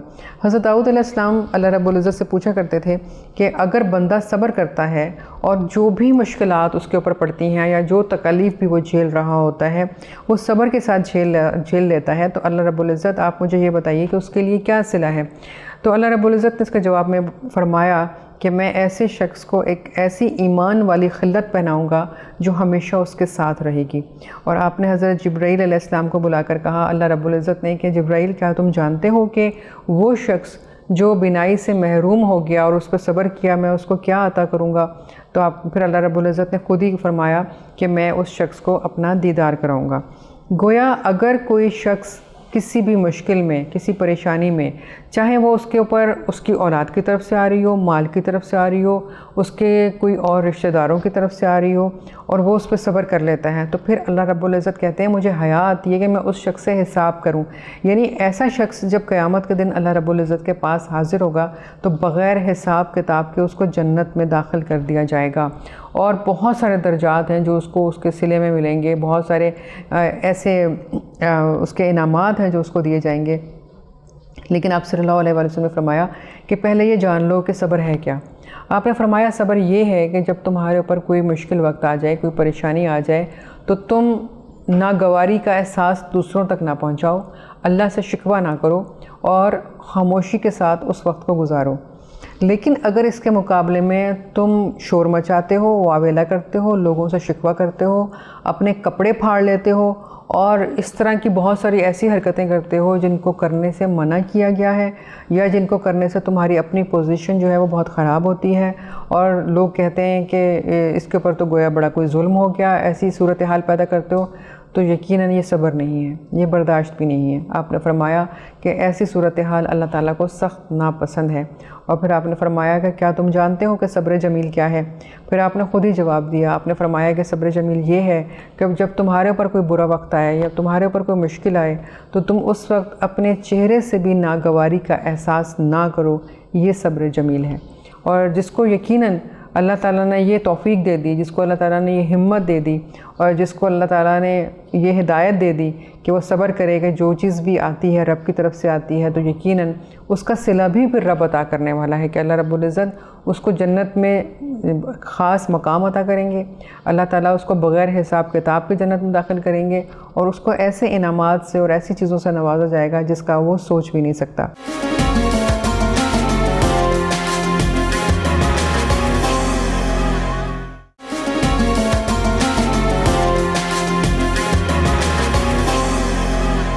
तो गोया सब्र क्या है, हमें कुरान पाक में बहुत वाज़ेह तौर पर इसके बारे में पता चलता है। नबी करीम सल्लल्लाहु अलैहि वसल्लम ने इसकी वजाहत किस तरह से फरमाई ये पता चलता है। आप सल्लल्लाहु अलैहि वसल्लम ने अपनी ज़िंदगी में ख़ुद सब्र किया, ऐसे बहुत सारे वाक़यात हैं जिनको करके दिखाया, उनसे पता चलता है।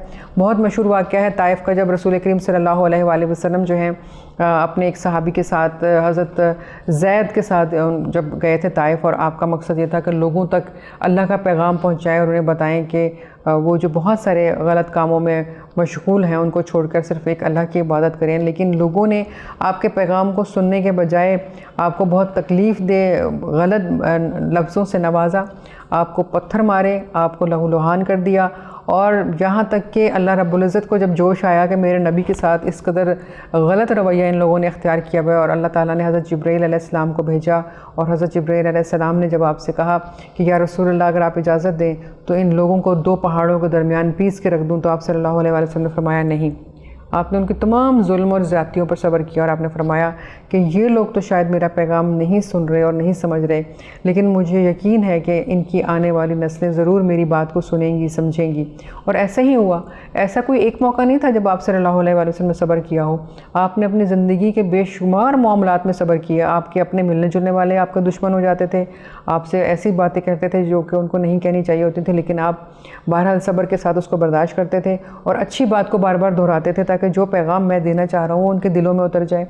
आपके अपने इलाके में रहने वाले लोग आपके साथ दुश्मनी करते थे, आपके साथ जो मिलकर तिजारत करते थे वो आपके साथ अच्छा सलूक नहीं कर रहे होते थे, और मकसद सिर्फ यही होता था कि ये कैसे अपने आप को अल्लाह का नबी कह रहे हैं और हम कैसे यकीन कर लें, और उसके लिए वो इल्ज़ामात लगाते थे, बुरे लफ्ज़ों का इंतखाब करते थे, बाज़ दफ़ा आपको तकलीफ़ पहुँचाते थे।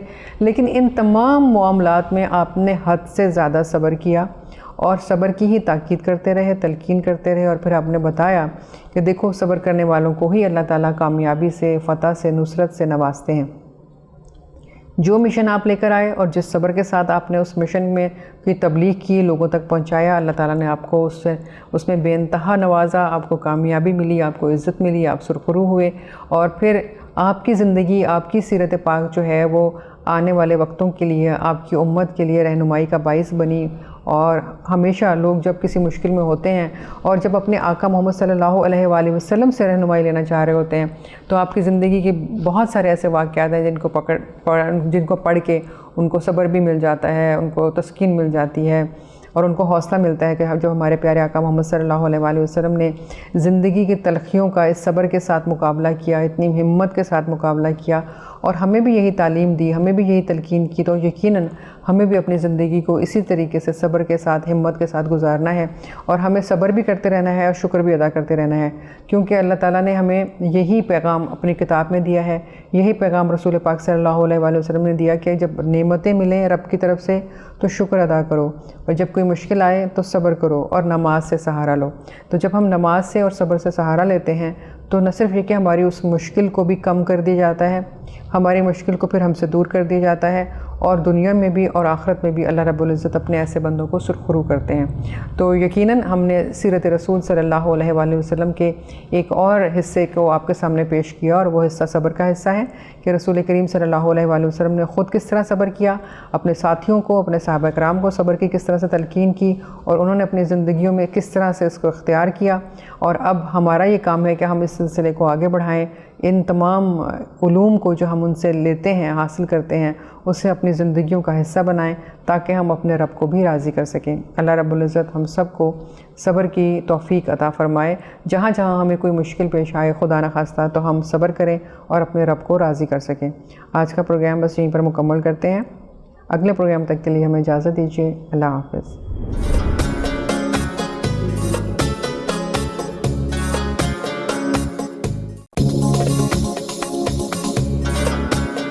अस्सलाम वालेकुम, दिस इज़ न्यूट्रिशनिस्ट फेरा और मैं लेकर आई हूँ आपके लिए एक बहुत ही ज़बरदस्त सेगमेंट जिसका नाम है सेहत और रमज़ान। अब तो आप लोगों को नाम भी याद हो चुका होगा जी। सेहत और रमज़ान एक ऐसा सेगमेंट है जिसमें मैं आपको बताने वाली हूँ बहुत ही सारी अच्छी हेल्थ टिप्स, जिसको फॉलो करते हुए ना कि सिर्फ आप अपनी सेहत का ख्याल रखेंगे बल्कि अपने साथ साथ अपने फैमिली मेम्बर्स को भी बहुत अच्छे तरीके से, सेहतमंदाना तरीके से ज़िंदगी गुजारने के गुर सिखाएंगे। और इस सेगमेंट में जो प्रोडक्ट मेरा साथ दे रहा है वो है लिप्टन की ग्रीन टी। पिएंगे तो सब इसको शौक से, लेकिन क्या क्या इसके फ़ायदे हैं, बेइंतहा बेपना फ़वाइद हैं जिनको कि आप हासिल करेंगे तो आप रहेंगे और गुजारेंगे एक सेहतमंदाना ज़िंदगी।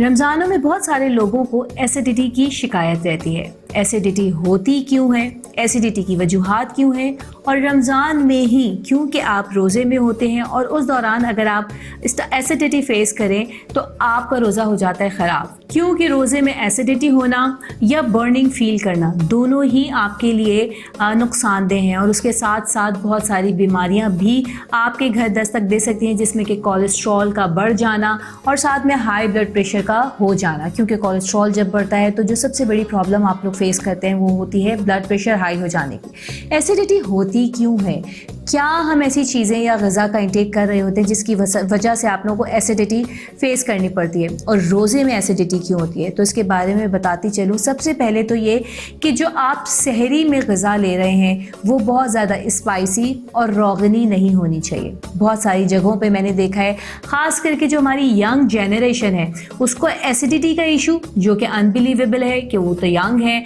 उनकी बॉडी तो बड़ी एक्टिव होती है, एनर्जी उसमें मौजूद होती है, लेकिन even then they are facing acidity issue. और साथ में ऐसी वो क्या चीज़ ले रहे हैं जो कि बड़े शौक से लेते हैं और जिसका उनको नुकसान होता है, वो होती है फ्रिजी ड्रिंक्स।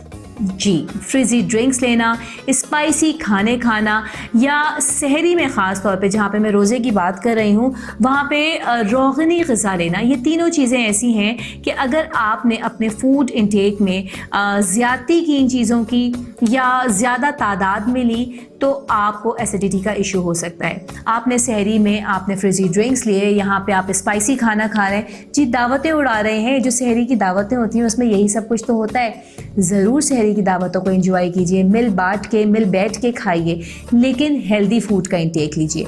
हेल्दी लाइफस्टाइल को फॉलो कीजिए। अगर आप फ्रिजी ड्रिंक्स ना लें और उसकी जगह सहरी में अगर आपने ले ली फ्रूट लस्सी या दही और दूध की लस्सी या उसके अलावा आपने ले लिया ग्रीन टी, तो ये तमाम चीज़ें आपको बहुत अच्छे हेल्थ बेनिफिट्स देने वाली हैं और साथ में आपका रोज़ा भी बहुत अच्छा गुजरेगा, हाइड्रेट गुजरेगा। ना तो आपको किसी किस्म की बर्निंग होगी, ना एसिडिटी की प्रॉब्लम होगी, बल्कि आप रहेंगे हाइड्रेट और आपको पूरे रोज़े में ना तो प्यास लगेगी और ना किसी किस्म की एसिडिटी होगी। तो ये तो जवाब था कि रोज़े के दौरान एसिडिटी क्यों होती है। और साथ में जो आपने अवॉइड करना है वो स्पाइसी खाने। स्पाइसी खाने ना कि सिर्फ सहरी या इफ्तार की बात मैं कर रही हूँ, बल्कि स्पाइसी खाने हमने वैसे भी अवॉइड करने चाहिए जिसमें नमक की ज़्यादती आ गई है या खानों में बहुत ज़्यादा रोगन या मिर्चें आ गई हैं। और उसके अलावा रोगन की जहाँ पे मैं बात कर रही हूँ तो बहुत सारे लोगों के दस्तरखान पे ये चीज़ नोटिस आप लोगों ने भी की होगी, मैं तो बहुत ही करती हूँ कि उनके जो सालन होते तो बहुत मज़े के, लेकिन उन पे एक मोटी लेयर तेल की घूम रही होती है कि जब आप चम्मच डालें तो आप चम्मच भर के उसका सिर्फ तेल अलग कर सकते हैं। क्या आप सोचते हैं कि ये सेहतमंदाना खाने हो सकते हैं? क्या ऐसे खानों को खाने से आपको फ़ायदा मिलेगा?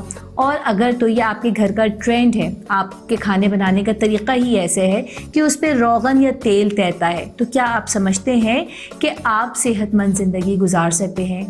नहीं, मेरा जवाब है नहीं, बल्कि आपको कोलेस्ट्रॉल की, हाई ब्लड प्रेशर की या खुदा ना खास्ता दिल की बीमारियों के मर्ज़ लाहक हो सकते हैं। तो इन चीज़ों के लिए एहतियात लाजमी है और एहतियात के साथ साथ अगर आप ग्रीन टी का इंटेक अपनी लाइफ में बढ़ा दें तो ये ना तो सिर्फ आपकी कोलेस्ट्रॉल को मेंटेन रखेगा बल्कि ब्लड प्रेशर को भी कंट्रोल रखेगा और इसी के साथ साथ आप दिल की बीमारियों से भी महफूज रहेंगे।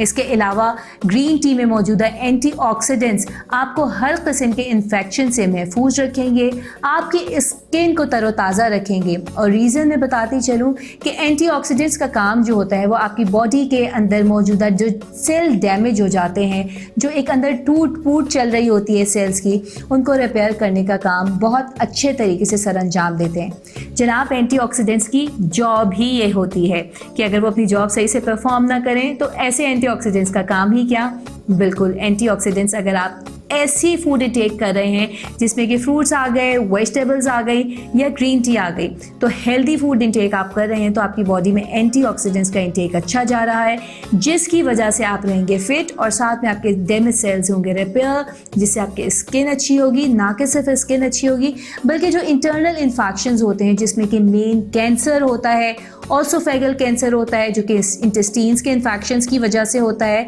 उन तमाम बीमारियों से आप और आपका मैदा भी महफूज रहेगा।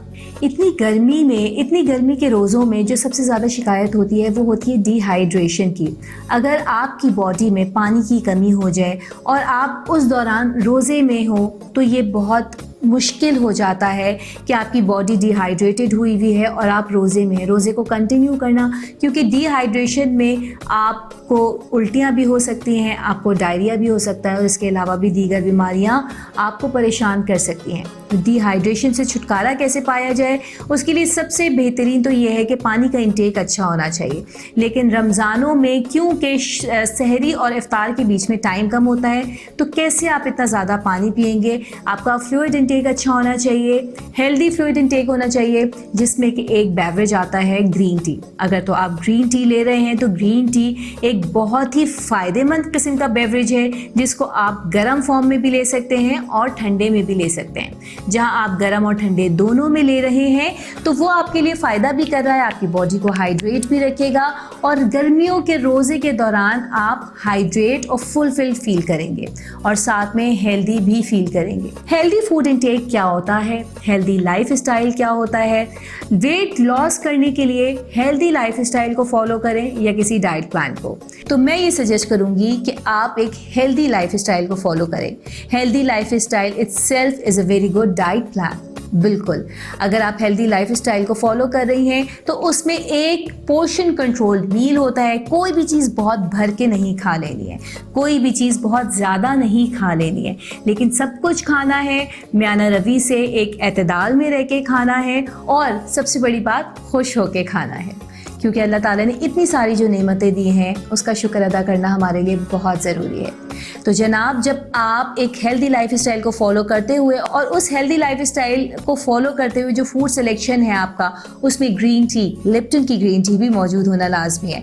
तो आप कैसे अपना वेट लूज़ नहीं करेंगे, कैसे आप फिट स्लिम एंड स्मार्ट नहीं रहेंगे, बताती चलूँ। लिप्टन में मौजूदा कैथेकिन्स आपके वेट लॉस करने में बहुत हेल्प करते हैं, क्योंकि इसमें मौजूदा कैथेकिन्स आपकी बॉडी में फ़ैट स्टोर होने से भी रोकते हैं और साथ में फैट बर्निंग में भी हेल्प करते हैं। तो इतने सारे फ़ायदे मैंने आपको बता दिए सिर्फ एक चीज़ में, लिप्टन की ग्रीन टी में।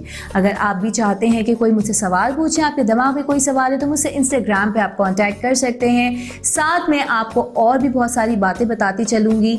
लिप्टन की ग्रीन टी अपने घर में लाना मत भूलिए, क्योंकि ये एक अहम चीज़ है जो आपको सेहतमंद रहने में और आपकी फैमिली को सेहतमंदाना ज़िंदगी गुजारने में बहुत अच्छे तरीके से हेल्प करेगी।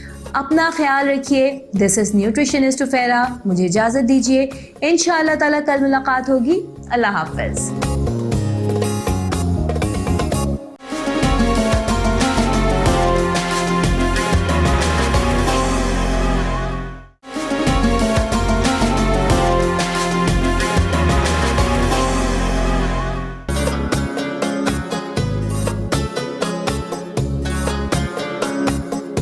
अस्सलाम वालेकुम, क्या हाल है आप लोग के? उम्मीद करती हूँ आप लोग खैरियत से होंगे। मेरा और आपका साथ रहता है किस सेगमेंट में? रमज़ान सेहत के साथ। और आज का हमारा मौजू मुझे बहुत पसंद है, क्योंकि वो फल मुझे बहुत पसंद है। और पूरा साल कुछ लोग तो इंतज़ार करते हैं कि कब आएगा वो, क्या समझ गए होंगे, कहीं ना कहीं तो आपको नज़र आना शुरू हो गया है। बहुत ही बेनिफिशियल, बहुत ही अच्छा फल, और कराची वालों के लिए तो बहुत ही अच्छा है। हम लोग पूरा साल इंतज़ार करते हैं उस फल का। उस फल का नाम है फालसे। फालसे का शरबत गर्मी की शिद्दत को कम करने में आपकी मदद करता है, लेकिन फालसे के और भी बहुत सारे बेनिफिट्स हैं। और जो है फालसा बच्चों की ग्रोथ को बढ़ाने में मदद करता है।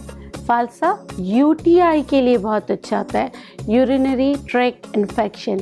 क्योंकि रोज़े हम रख रहे हैं और कुछ लोग जो है बहुत ज़्यादा पानी पीते हैं, कुछ लोग पानी पीना पसंद ही नहीं करते। वो कहते भाई मैदे पे बोझ होता है, भारीपन होता है।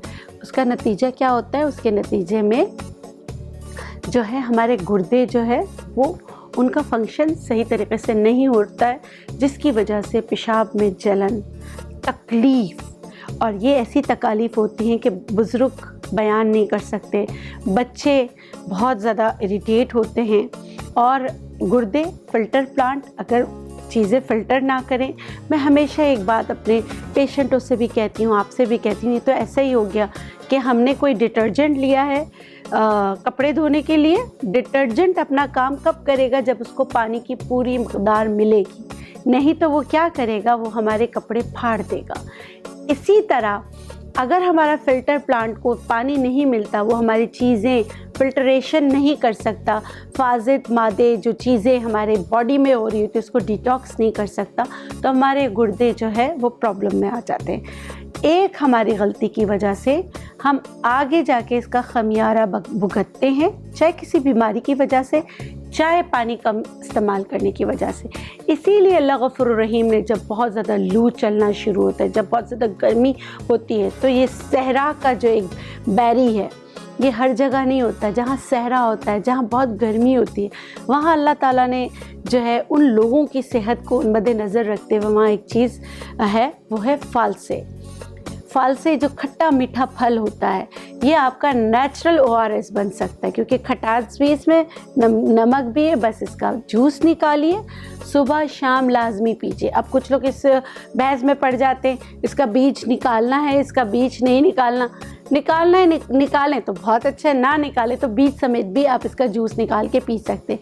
1 कप जो है ना फालसे अगर आप इस्तेमाल करेंगे तो ये आपके जो यूरिन के मसाइल है उसको हल करने में आपकी मदद करेगी, और आपके रमज़ान को बहुत अच्छा गुजारने में आपकी मदद करेगी। उसके अलावा आपको पता है फालसों का मास्क बहुत अच्छा बनता है। अगर आपको बहुत ज़्यादा दानों की मसले रहते हैं, ब्लैक हेड्स वाइट हेड्स रहते हैं, तो आप फालसे का जूस जो पी लिया आपने, थोड़ा सा फालसे का जूस जो है हल्का सा लेके अपने दानों पे लगा दें, तो आप देखें दाने भी बैठ जाएंगे। तो कितनी अच्छी चीज़ है फालसे, इसका इस्तेमाल कीजिए। अल्लाह की वो नेमतें जो अल्लाह ताला ने जिस मौसम के लिए उतारी है, उनको उस मौसम में उसका इस्तेमाल कीजिए, उसका फ़ायदा उठाइए। मैंने आपसे कहा कि फालसे जो है आपकी हाइट की ग्रोथ के लिए अच्छे होते हैं, तो बच्चों को फालसे ज़रूर दीजिए, मगर जब शुरू में फालसे आते हैं तो थोड़े से खट्टे होते हैं। आपने उनको फालसे देना है, मीठा करके देना है।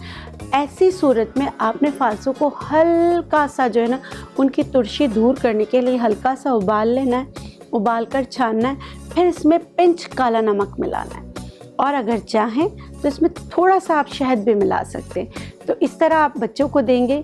जो आप लोग को लगता है कि उनकी ग्रोथ में फ़र्क नहीं आ रहा, फालसे वैसे आता बहुत कम अरसे के लिए है, लेकिन जितना अरसा फालसे मार्केट में हो, आप बच्चों को फालसा खिलाएं तो आप देखेंगे कि उनमें ऐसा तो नहीं हो सकता कि एक महीने में ही कद बढ़ जाए, लेकिन ये जो है कद बढ़ाने में आपकी मदद कर सकता है।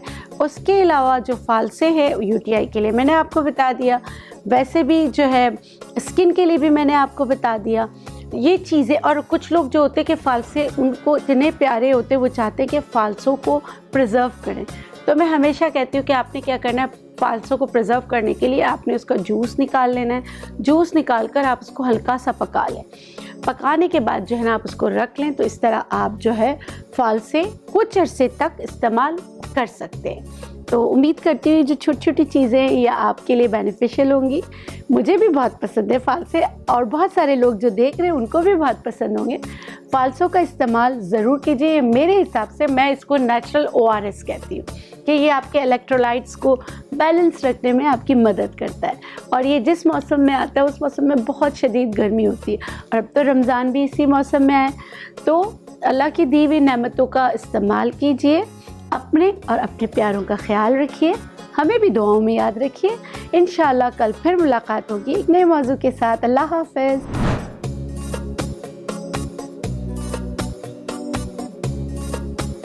एहसान है रमज़ान।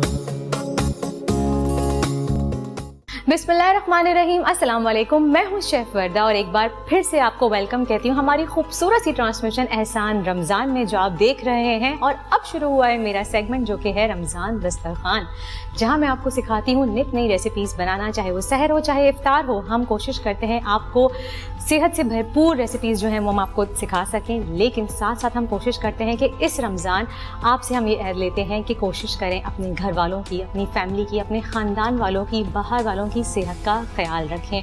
वो हम कैसे कर सकते हैं? एक छोटी सी आदत अपना के, जो कि है बार बार हाथ धोने की आदत, क्योंकि कोरोना वायरस का ख़तरा अभी टला नहीं है और तीसरी लहर जो है वो इसकी बहुत ज़्यादा ही ख़तरनाक है, जो कि अक्सर लोगों में जो है वो बहुत तेज़ी से फैल रही है। तो इससे बेहतर ये है कि इस मुहलिक वायरस से बचाव के लिए आप बार बार हाथ धोएं डेटॉल के एंटी बैक्टीरियल हैंड वॉश से। तो कोई भी काम शुरू करने से पहले आइए चलते हैं, सबसे पहले अपने हाथ धो लेते हैं। डेटॉल का मैं यहाँ पे यूज़ करूँगी हैंड वॉश, और सिर्फ बात यहाँ तक ख़त्म ही नहीं हो जाती है। इसके अलावा सबसे पहले मैं आपको बताऊँगी, आपको याद होगा पिछले साल से हम जो है वो एक आदत अपना चुके हैं, अपने घर की तमाम चीज़ों को या बाहर से कोई भी है उसको हम डिसइंसेक्टिफाइड करते हैं। लेकिन अब आपको वो सब कुछ करने की ज़रूरत नहीं है, ना आपको स्प्रे बॉटल की ज़रूरत है, ना ही आपको आधा पानी और आधा डेटॉल मिला के स्प्रे गन बनाने की ज़रूरत है। अब आप सोच रहे होंगे क्यों? इसलिए कि डेटॉल ने इंट्रोड्यूस करवाया है ऑल इन वन नया डिसइंसेक्टिफाइड स्प्रे। आप इसको किसी भी सरफेस पे यूज़ कर सकते हैं। आपने इसको जस्ट शेक करना है और इसको इस तरह से सरफेस पे डाल देना है और फिर आपने इसको छोड़ देना है। और इतनी अच्छी धीमी धीमी सी खुशबू है इसकी कि आपको जो है वो एक होता है ना कि यार डेटॉल की सी अजीब सी खुशबू आ रही है, वो चीज़ भी नहीं है। बहुत ही अच्छी, बहुत ही लाइट खुशबू है इसकी। आप इसको सरफेस पे लगा दीजिए, आपको कुछ वाइप ऑफ करने की ज़रूरत नहीं है, ये खुद ही ड्राई हो जाएगा और ख़ुद ही जो है ये आपकी सरफेस को डिसइंसेक्टिफाइड कर देगा। तो हो गई ना कितनी ज़िंदगी आसान हमारी, थैंक्स टू डेटॉल, उन्होंने हमें इतनी सहूलत दी। इसके अलावा एक और चीज़ मैं आपको बताना चाहूँगी कि ये जो स्प्रे है ये फ्लेमेबल है। इसको आप चूल्हे के पास इस्तेमाल ना करें या फिर बहुत ज़्यादा गर्मी वाली जगह पे ना रखें, स्पेशली गाड़ी के अंदर ना रखें, क्योंकि आजकल जो है वो गर्मी बहुत ज़्यादा बढ़ गई है, तो गाड़ी के अंदर रखना इसको सेफ़ नहीं है। ये हो गए हमारे प्रिकॉशंस जो कि आप ले सकते हैं। और इसके अलावा आप चाहें तो इसको आप वॉशरूम्स में सिंक साफ़ करें, काउंटर टॉप साफ़ करें, सोफे पे करें, दरवाज़ों के हैंडल्स पे करें, आप कहीं भी इसको यूज़ कर सकते हैं। अब बारी आती है हाथ धोने की। अब हम हाथ धो लेते हैं डेटॉल के एंटीबैक्टीरियल हैंड वॉश से। डेटॉल का एंटीबैक्टीरियल सोप भी है जो आप यूज़ कर सकते हैं। हाथ धोने के लिए सबसे पहले मैं यहाँ पे यूज़ कर रही हूँ डेटॉल का हैंड वॉश। ये देखिए जनाब, डेटॉल का हैंड वॉश मैं यूज़ करूँगी, 1 कतरा काफ़ी है इसका। और हाथ धोने का भी एक अलग तरीका होता है जिससे हमें यकीनी बनाया जाता है अपने आप को कि हमारे हाथ 100% जरासीम से पाक हो गए हैं। ये देखिए, इस तरह से हम रब करेंगे। फिंगर्स के बीच का एरिया हम हमेशा भूल जाते हैं। मैं आपको काफ़ी एपिसोड से सिखाती चली जा रही हूँ, अब तो आपको आ जाना चाहिए। अब अगली बार जब हम करेंगे तो आप लोग मेरे साथ साथ हाथ धोएंगे। तो जनाब ये देखिए, इस तरह से नेल्स का अक्सर एरिया हमारा रह जाता है। जो बच्चे मुझे देख रहे हैं वो ख़ास तौर पे इस चीज़ को फॉलो करें। चाहे आपने खाना खाने बैठना, इफ्तार की टेबल पे बैठ रहे हैं, डाइनिंग टेबल पे बैठ रहे हैं, बाहर से आ रहे हैं, लाजमी आपने इस तरह से हाथ धोने हैं। और अब हम इसको वॉश करेंगे और इसमें इतनी अच्छी खुशबू है। ये देखिए जनाब, दूसरी बात ये आपके हाथों के लिए, स्किन के लिए भी बहुत सॉफ्ट रखता है ये आपकी स्किन को, और आपकी स्किन में ड्राइनेस भी नहीं होती है। तो ये देखिए जनाब, हमारे हाथ जो हैं वो धुल गए हैं और हमने कर दिया पानी बंद जनाब। और अब हम क्या करेंगे, अब हम यूज़ करेंगे रोज़ पेटल का अल्ट्रा सॉफ्ट टिश्यू पेपर, क्योंकि एग्जैक्टली हम टॉवल यूज़ नहीं करेंगे, हम कोई भी नैपकिन यूज़ नहीं करेंगे। क्यों? क्योंकि वो घर में हम कहीं भी हैंग कर देते हैं और जरासीम उस पर भी आ सकते हैं। तो हमें यकीनी बनाना है जब हमने हाथ धोए हैं कि हमारे हाथ जो हैं वो मुकम्मल तौर पे जरासीम से पाक साफ़ हो जाएं। तो हमारे हाथ भी ड्राई हो गए। आइए स्टार्ट करते हैं हम अपनी कुकिंग। आज हम क्या बना रहे हैं, आप लोग सोच रहे होंगे हम क्या बना रहे हैं। हम कुछ ना कुछ आपकी नई रेसिपीज़ लेके आते हैं, डिफरेंट रेसिपीज़ लेके आते हैं। तो आज हमने सोचा क्यों ना कुछ एक डिफरेंट सा मीठा बनाया जाए। आज हम बना रहे हैं बहुत से लोगों की फरमाइश पे अली। आप कहेंगे अली क्या है? आजकल ये बहुत ही फेमस रेसिपी है जो कि बनती है दूध से और बहुत ही क्विक बनने वाली रेसिपी है। और इसके पीछे एक बहुत ही डार्क स्टोरी है, साथ साथ वो भी मैं आपको सुनाऊंगी। लेकिन सबसे पहले बिस्मिल्लाह करते हैं और स्टोव ऑन कर लेते हैं। हमने यहाँ पे पढ़ा बिस्मिल्लाहिर्रहमानिर्रहीम और हमने कर लिया स्टोव ऑन। अली के लिए सबसे पहले जो मुझे चाहिए वो यहाँ पे है मेरे पास 3 कप दूध। आप कोई भी दूध यूज़ कर सकते हैं, फुल क्रीम मिल्क होना चाहिए। ये हम इसमें ऐड कर देते हैं। और साथ में मेरे पास यहाँ पे है क्रश हुई चॉप, मेरे पास है हरी इलायची के बीज, वो हम इसमें ऐड कर देंगे थोड़े से। जस्ट इससे एक बहुत अच्छी खुशबू आ जाएगी। आप चाहें तो आप इसमें इलायची पाउडर भी जो है वो ऐड कर सकते हैं।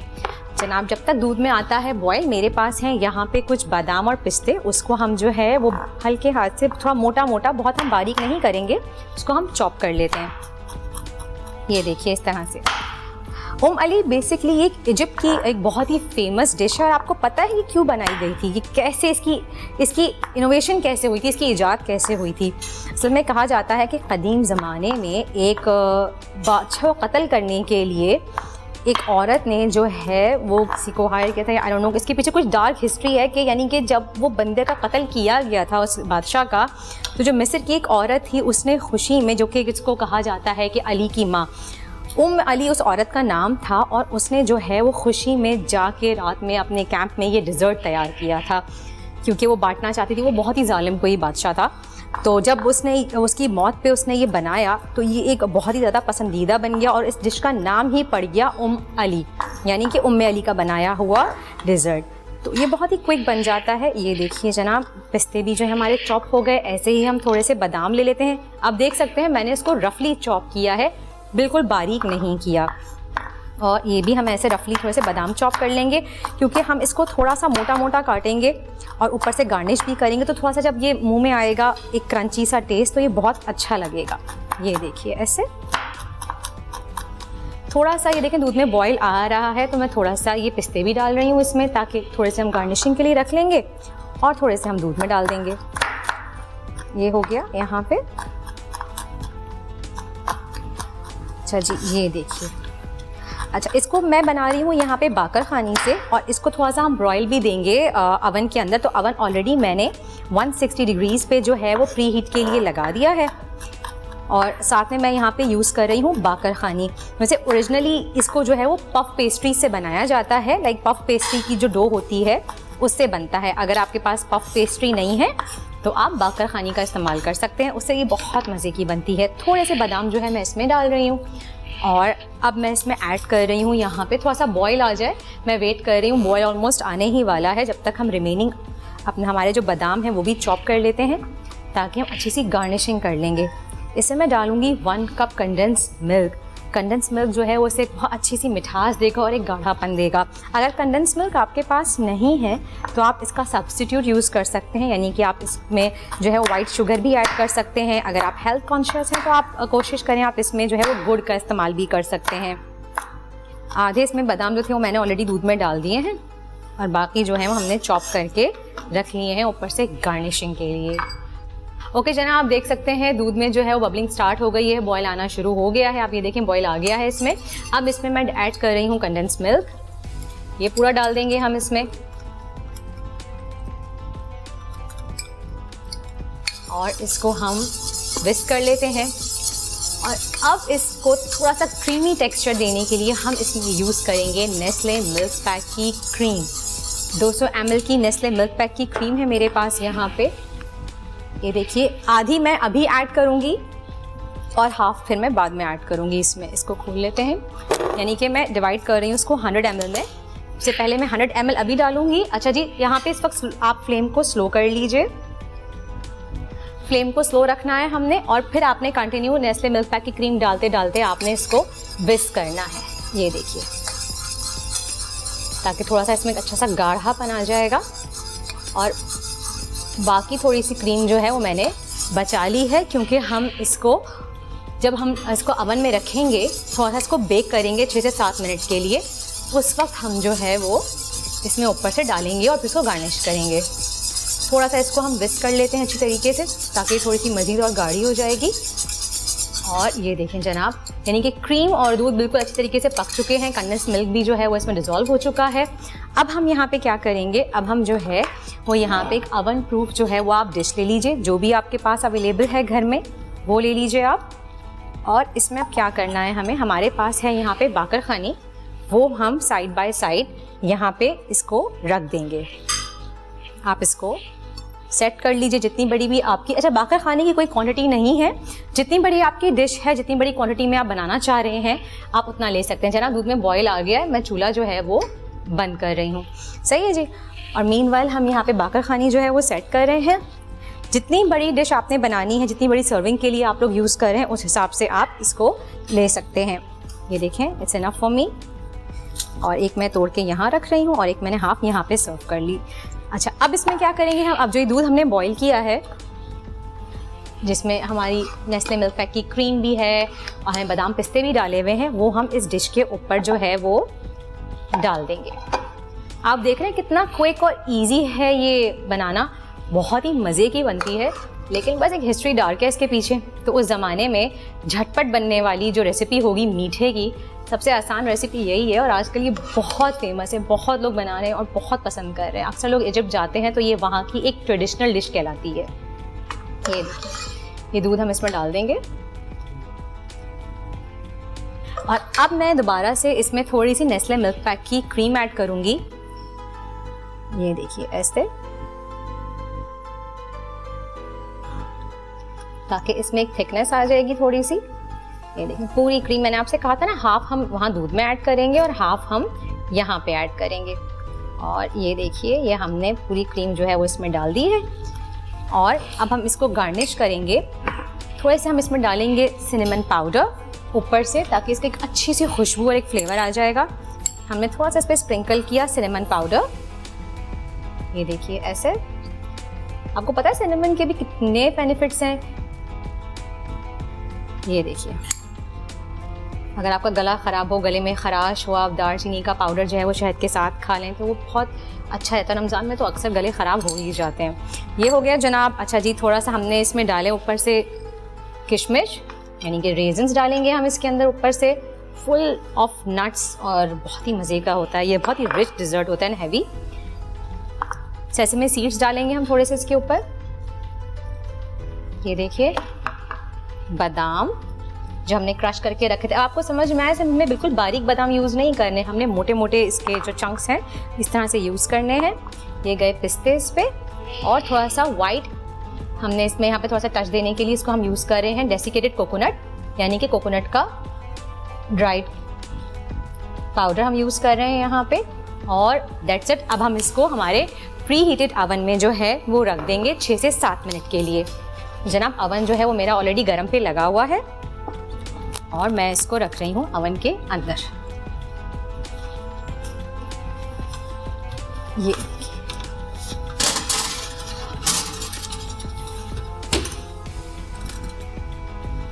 तो जनाब 6 से 7 मिनट के लिए इसको हम रख देते हैं और उसके बाद हम निकाल के देखेंगे। अब चलते हैं हमारी सेकंड रेसिपी की तरफ, जो कि हम बना रहे हैं ज़ाफ़रानी मुर्ग ज़ाफ़रानी के लिए मुझे चाहिए चिकन। तो मुझे लग रहा है कि शायद मेरे सेट पे जो है वो आज चिकन है नहीं, तो क्या करते हैं हम लोग, एक काम करते हैं, हम फूड पांडा से ऑर्डर कर देते हैं। 5 मिनट में सामान आ जाएगा, जब तक हमारी ब्रेक भी आ रही है। तो मैं अपने मोबाइल से चिकन और थोड़ा सा हरा धनिया और ज़ाफ़रान जो है वो मैं फूड पांडा से ऑर्डर कर देती हूँ। तो जब तक हमारी जो है वो उमाली जो है वो तैयार होगी, तब तक हमारी चिकन भी आ जाएगी। और जनाब ये कर दिया। आप इनकी पांडा मार्ट पे जाइएगा, बहुत ही ज़बरदस्त है और नॉर्मल मार्केट रेट से बहुत डिस्काउंटेड रेट पे मिलती हैं ये आपको। और दूसरी बड़ी बात, इतनी गर्मी है, कोरोना वायरस के SOPs हैं, इस वक्त आप बाहर निकले रोज़े की हालत में, तो फूड पांडा ने हमारी ज़िंदगी जो है वो आसान कर दी है। आप घर बैठे जो है वो पांडा मार्ट से ऑर्डर कर सकते हैं कुछ भी, जो भी आप मंगवाना चाहें, चाहे वो चिकन हो, चाहे वो मिल्क हो, बहुत आसान है। और देखिए मैं तो डिस्काउंट्स देख देख के हिल गई हूँ यहाँ पे। अरे वाह। चले जनाब, मैं जब तक ऑर्डर करती हूँ हमारी चिकन और बाकी की जो रिमेनिंग चीज़ें हैं मेरी, वो आप जाके लीजिए एक छोटा सा ब्रेक। मिलते हैं ब्रेक के बाद। एहसान है Ramzan.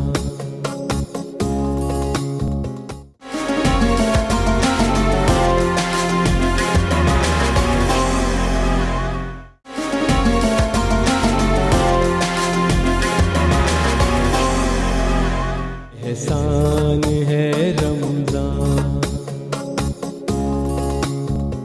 Welcome back after break. आप देख रहे हैं रमज़ान दस्तरखान और आपको पता है कि ब्रेक पे जाने से पहले मैंने ऑर्डर की थी चिकन, क्योंकि मेरे पास थी नहीं सेट पे मौजूद, जो कि मैंने ऑर्डर की थी पांडा मार्ट से। और आपके सामने देखें जनाब, आ गए हैं हमारे फूड पांडा के राइडर। कितनी क्विक सर्विस है इनकी। अस्सलाम वालेकुम भाई, बहुत बहुत शुक्रिया, thank you so much Foodpanda, जिन्होंने इतनी क्विक सर्विस रखी है। और ये देखिए किस तरह से हाइजीनिकली जो है वो पैकेजिंग में है। Thank you so much, thank you जी। और जनाब ये देखिए, ये रही हमारी फूड पांडा की डिलीवरी, जो इतनी क्विक और इतनी जल्दी आ गई है। इस पेंडेमिक सिचुएशन में आपको बाहर जाने की बिल्कुल ज़रूरत नहीं है। जो भी चीज़ घर में ख़त्म हो गई हो, जस्ट घर बैठे अपना जो है मोबाइल उठाइए, फूड पांडा पे, पांडा मार्ट पे जाके ऑर्डर कीजिए और 5 से 6 मिनट में डिलीवरी आपके घर पे।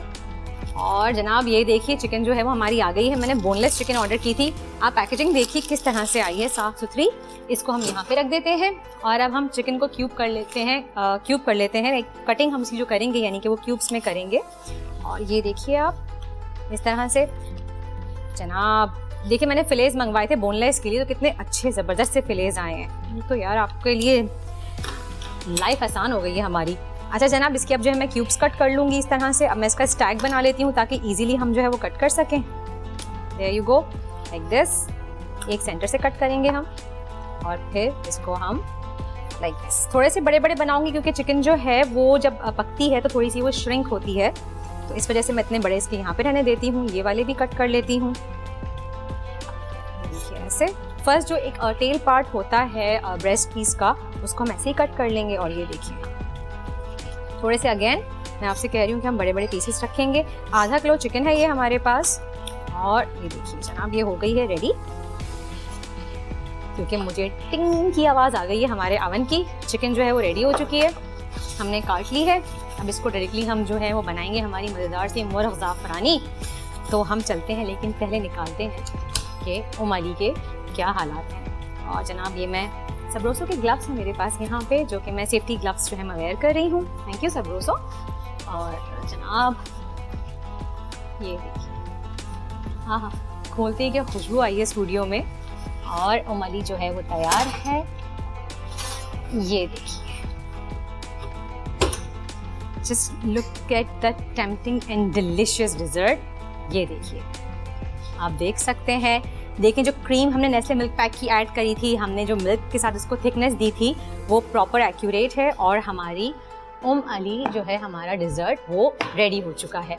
ये देखिए जनाब, मैं यहाँ पे इसको रख देती हूँ। इसकी सर्विंग ऐसे ही होती है और दूसरी बात, इसको ठंडा करके नहीं, इसको थोड़ा सा वार्म ही सर्व किया जाता है, उसका फ्लेवर ही उसी में आता है। जनाब ये हो गया। अब चलते हैं हमारी सेकंड रेसिपी की तरफ, मुर्ग ज़ाफ़रानी। उसके लिए मैं स्टोव ऑन कर लेती हूँ। सबसे पहले ये हमने स्टोव ऑन कर लिया। चिकन जो है हम कट कर चुके हैं, इसको मैं क्यूब्स इसमें डाल देती हूँ बोल में, ताकि हमारी वर्किंग सरफेस जो है वो क्लीन हो जाए। अच्छा, ये थोड़ी सी डिफरेंट है क्योंकि इसमें एक ज़ाफ़रान का फ्लेवर आएगा, ज़ाफ़रान की खुशबू आएगी, तो वो उसमें एक डिफरेंट आपको एक फ्लेवर मिल जाएगा, एक एडिशन मिल जाएगी। जैसे ही हमारा पैन यहाँ पे गरम होता है, मैं यहाँ पे यूज़ करूँगी डालडा कलौंजी कनौला ऑयल।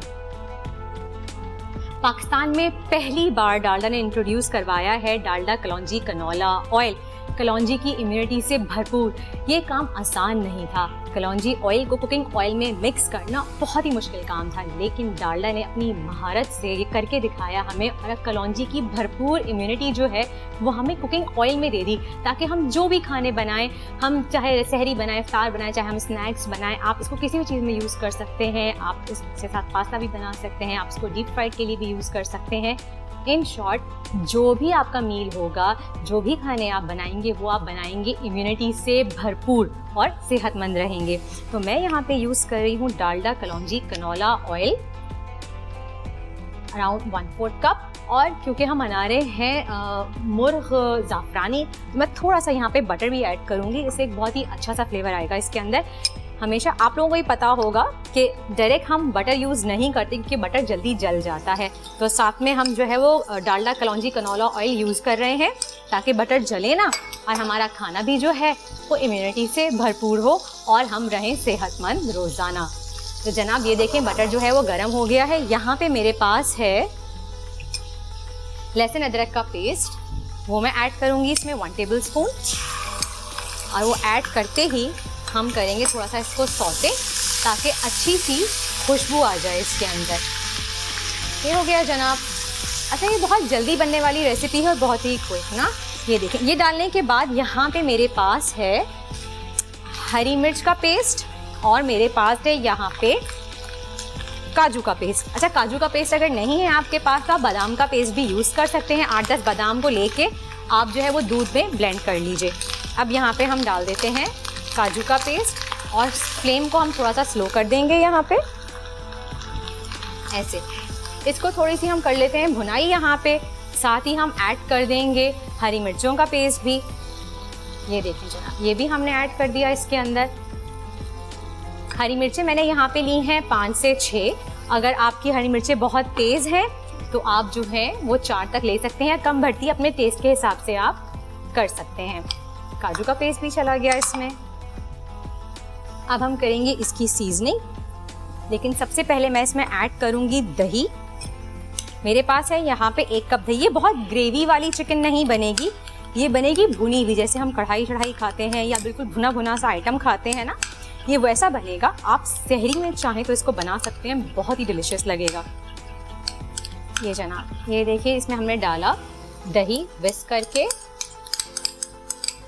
चलिए, ये हो गया। अच्छा, अगर आपको इस पॉइंट पे लगे कि आपका जो मसाला है वो जल रहा है, बर्न हो रहा है, तो आप जो है वो इसमें थोड़ा सा 1/2 कप के अराउंड पानी जो है वो ऐड कर सकते हैं। अदरवाइज ज़रूरत नहीं है, क्योंकि दही अपना भी पानी छोड़ता है। तो जनाब, अब चलते हैं सीजनिंग की तरफ। और सीजनिंग के लिए सबसे पहले मैं यहाँ पे यूज़ करूँगी नमक हस्बे जायका। मैं यहाँ पे 1 टीस्पून डाल रही हूँ। काली मिर्च पाउडर जाएगा इसमें 1 टीस्पून। गरम मसाला पाउडर जाएगा इसमें 1/2 टीस्पून। धनिया पाउडर जाएगा 1 टीस्पून। हल्दी पाउडर जाएगा इसमें 1/2 टीस्पून। और सफ़ेद मिर्च जाएगी इसमें 1 टीस्पून। ये डाल दिया हमने, और इसको हम चला लेते हैं। अच्छा जनाब, इसमें हमें देना है थोड़ा सा एक ज़ाफ़रानी टच, तो थोड़ा सा पहले हम मसाला भून लेंगे, फिर उसके बाद इसमें हम चिकन ऐड कर देते हैं। ये देखें जनाब, जैसे ही मसाले बबलिंग होना स्टार्ट हो गई है, इसमें हम जो है चिकन ऐड कर देंगे। जो चिकन हमने बोनलेस फूड पैंडा से मंगवाई थी, पैंडा मार्ट से, वो हमने क्यूब कर ली थी। आप देख सकते हैं ऑयल भी जो है वो सरफेस पे आ गया है, बबलिंग स्टार्ट हो गई है मसाले में। अब हम जो है वो इसमें चिकन ऐड कर देंगे। ये देखिए, हमने चिकन ऐड कर दी है और अब हमें क्या करना है, हमने करनी है चिकन की भुनाई ताकि इसका सारा एक्स्ट्रा पानी जो है वो खुश्क हो जाए और इसका कलर चेंज हो जाए। जब तक मैं चिकन को भून रही हूँ आप जाके लीजिए एक छोटा सा ब्रेक, जल्दी से ब्रेक से वापस आएंगे और फिर कंटिन्यू करेंगे हमारी रेसिपी को। एहसान है रमजान।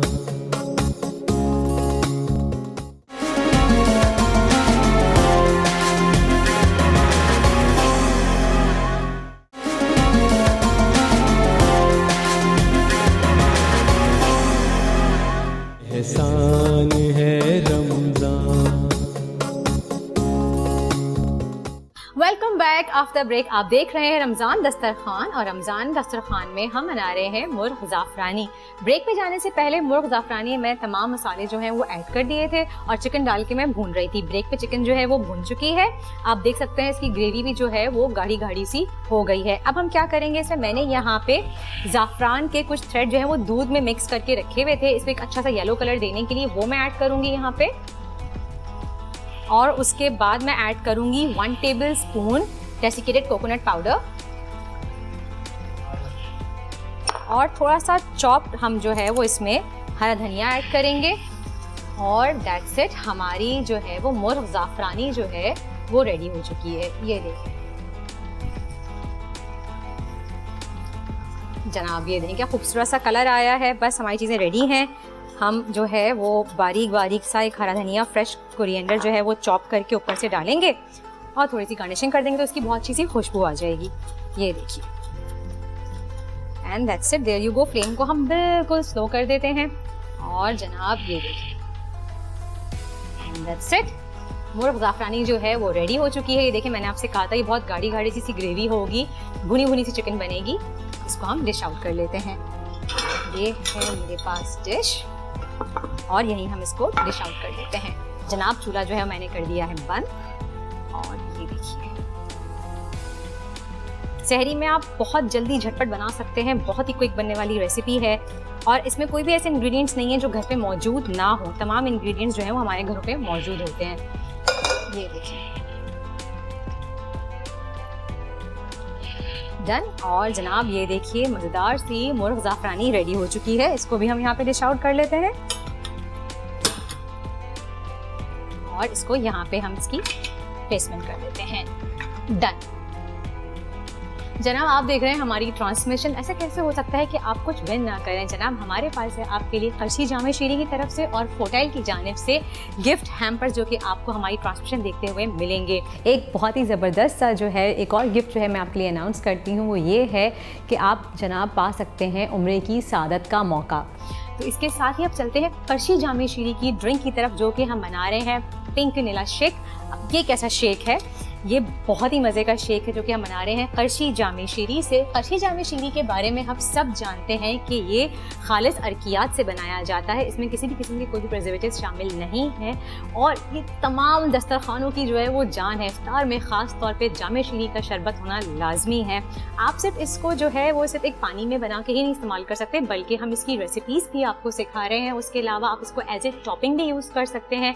आप फालूदा बना सकते हैं, आप नॉर्मल आइसक्रीम खा रहे हैं उसके ऊपर एज ए टॉपिंग आप यूज़ कर सकते हैं, जिस तरह चाहे आप यूज़ कर सकते हैं। स्पेशली बच्चे या बड़े जिनको दूध का फ्लेवर बिल्कुल पसंद नहीं है, अगर दूध के गिलास में आप उनको 2 चम्मच खर्शी जामे शीरी के डाल के दे दें तो आई कैन अश्योर यू वो मज़े से जो है फटाफट से दूध का पूरा ग्लास जो है वो ख़त्म कर देंगे। तो आइए बनाते हैं इससे एक मज़ेदार सा पिंक नीला शेक। इसके सबसे पहले आपको चाहिए 1 कप दूध, वो हम ब्लेंडर में डाल लेते हैं और साथ ही यहाँ पे हमें चाहिए आइसक्रीम। मेरे पास यहाँ पे है 1 स्कूप आइसक्रीम वनीला फ्लेवर की, वो डाल देंगे हम इसमें और साथ ही हम डाल रहे हैं इसमें खर्शी जामे शीरी के 2 टेबलस्पून। ये डाल दिया हमने। अच्छा इसमें मैं शुगर ऐड नहीं कर रही क्योंकि खर्शी जामे शीरी में जो है वो ऑलरेडी मिठास होती है, तो हमें एक्स्ट्रा शुगर ऐड करने की बिल्कुल ज़रूरत नहीं है। अब हम इसको कर लेते हैं ब्लेंड।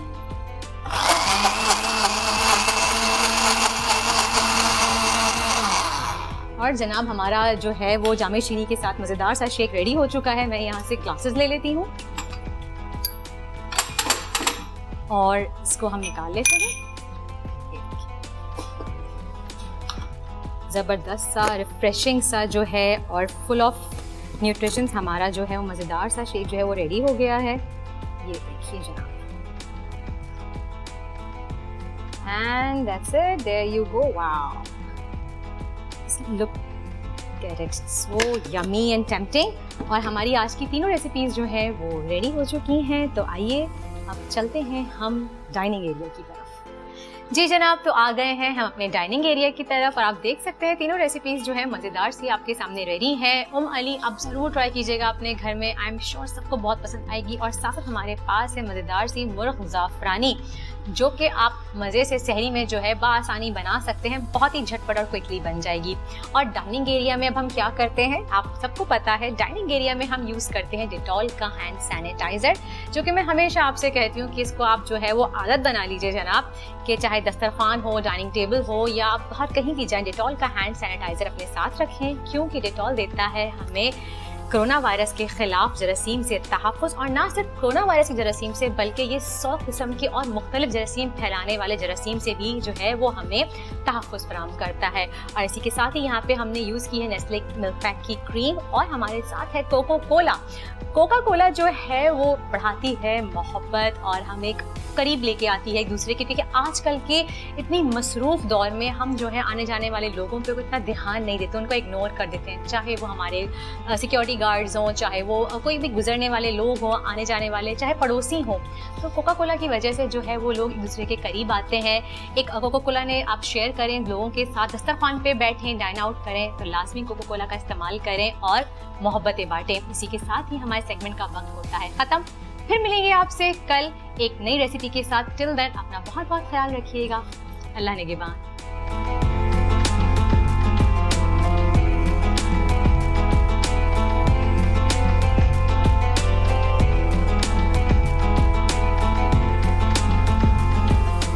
एहसान है रमज़ान।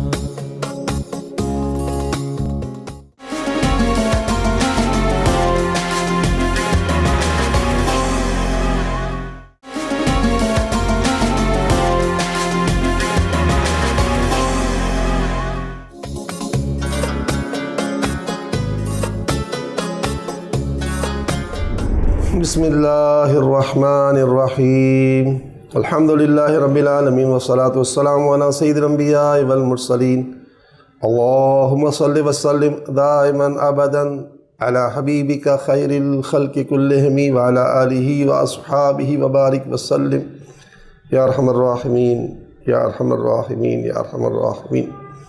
यकीनन ये माह रमज़ान जहाँ बहुत सारी रहमतें, बहुत सारी बरकतें, बहुत सारी मग़फ़िरतें, बहुत सारी निजातें लेकर आता है, वहाँ ये तालीम भी दी गई है तेरे प्यारे हबीब सल्लल्लाहु अलैहि वसल्लम की उम्मत को कि जो रमज़ान को पाए और अपनी मग़फ़िरत न करवा सके, यानी अपनी बख्शिश न करवा सके, उसकी नाक खाक आलूद हो जाए, वो तबाह बर्बाद हो जाए, ये इतनी सख्त अल्लाह वईद है कि रमज़ान के पाने वाले को हर शख्स को अपनी मग़फ़िरत की बेशबहा मेहनत करनी है। या अल्लाह तुझे तेरी रहमतों, तेरी अज़मतों, तेरी रिफ़तों, तेरी बुलंदियों का वास्ता, बारी ताला हमें हमारी नस्लों को, पूरी उम्मत को अपने हिदायत याफ्ता बंदों की तरह हिदायत दे, आफ़ियत याफ्ता बंदों की तरह आफ़ियत दे।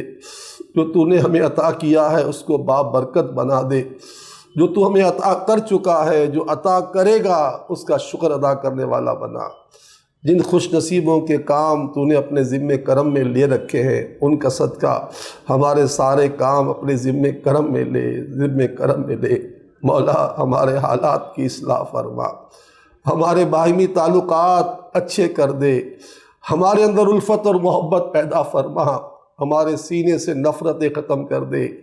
यकीनन तेरे प्यारे हबीब सल्लल्लाहु अलैहि वसल्लम की तालीम ये बता रही है कि जो कता रहमी करता है उसका रिस्क रोक दिया जाता है, उसकी रिस्क की तंगी हो जाती है, उसे बुरी मौत से दो चार होना पड़ता है, उसे बेबरकती ढांप लेती है। या अल्लाह, आज हम अपने चचा से, ताया से, फूफी से, कहीं खाला से, कहीं मामू से, कहीं दादा से, कहीं दादी से, कहीं भतीजों से, कहीं भांजों से, ये सब हमारे खून के रिश्तेदार हैं।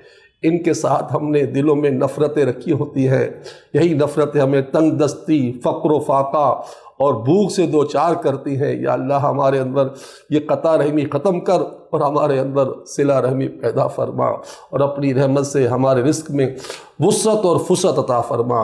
बीमारियाँ, परेशानियाँ, दुख, तकलीफ़, रंज, गम, अज़ियत, कर्ब, खौफ, डर, हुज़न, तंगी, सख्ती, कर्ज़, फितने, सदमे, फ़क़र, फाका, मायूसी, महरूमी, जादू, आसेब, नज़र बद, बेरोज़गारी, नाचाकी, रिश्तों की परेशानी, बे औलादी की परेशानी, नाफरमान औलाद की परेशानी, मियाँ बीवी के लड़ाई झगड़ों की परेशानी, क़यामत खेज़ बढ़ती हुई महंगाइयों की परेशानी, कोरोना वायरस की परेशानी, लॉकडाउन की परेशानी, अलगर्ज़ पैदाइश से लेकर मौत तक हर जहत की हर परेशानी हमसे, हमारे अहलो अयाल से, हमारे हम वतनों से और पूरी उम्मत से दूर फरमा। पंजतन पाक की निस्बत से, अहले बैत की निस्बत से तुझसे दुआ है हमारी बेहिसाब मग़फ़िरत हो जाए, हमारे माँ बाप की बेहिसाब मग़फ़िरत हो जाए, हमारे घर वालों की बेहिसाब मग़फ़िरत हो जाए। हज़रत आदम अलैहिस्सलाम से लेकर आज तक, आज से लेकर क़यामत तक जितने ईमान वाले आ चुके हैं, जितने मौजूद हैं, जितने आएंगे, सब की बख्शिश व मग़फ़िरत फरमा, मग़फ़िरत फरमा, मग़फ़िरत फरमा। ये रोज़े, ये नमाज़ें, ये तरावियाँ, ये कुरान की तिलावतें, यकीनन तेरे इनाम याफ्ता बंदों की क्या नमाज़ें थी, क्या रोज़े, क्या तरावियाँ, क्या कुरान की तिलावत, क्या इस्तग़फ़ार, क्या दुरूद सलाम। अल्लाह उन प्यारों के सदक़े हमारी भी ये नेकियां इसी तरह मकबूल हो जाएं जिस तरह तेरे प्यारों की नेकियां तूने कबूल की। तेरी इज़्ज़त व जलाल की कसम, पूरी ज़िंदगी में एक सजदा भी, एक रोज़ा भी, एक नेकी भी ऐसी हमसे नहीं हुई है जो तेरी शान के शायन शान हो। बस टूटे फूटे कलिमात हैं, टूटे फूटे रोज़े हैं, टूटी फूटी नमाजें हैं। रहमत आलमियान सल्लल्लाहु ताला अलैहि वसल्लम की नमाज़ों का सदका, अम्बिया, सिद्दीकीन, शोहदा और सालिहीन की नमाज़ों का सदका, अहले बैत और पंजतान पाक की नमाज़ों का सदका, इलाहुल आलमीन हमारी टूटी फूटी नमाजें, रोज़े, तरावियाँ कबूल फरमा। आमीन आमीन आमीन या रब्बल आलमीन। जब दमे वापसी हो या अल्लाह, सामने हो जलवे मुस्तफ़ा सल्लल्लाहु ताला अलैहि वसल्लम, लब पे हो ला इलाहा इल्लल्लाह मुहम्मदुर रसूलुल्लाह सल्लल्लाहु अलैहि वसल्लम।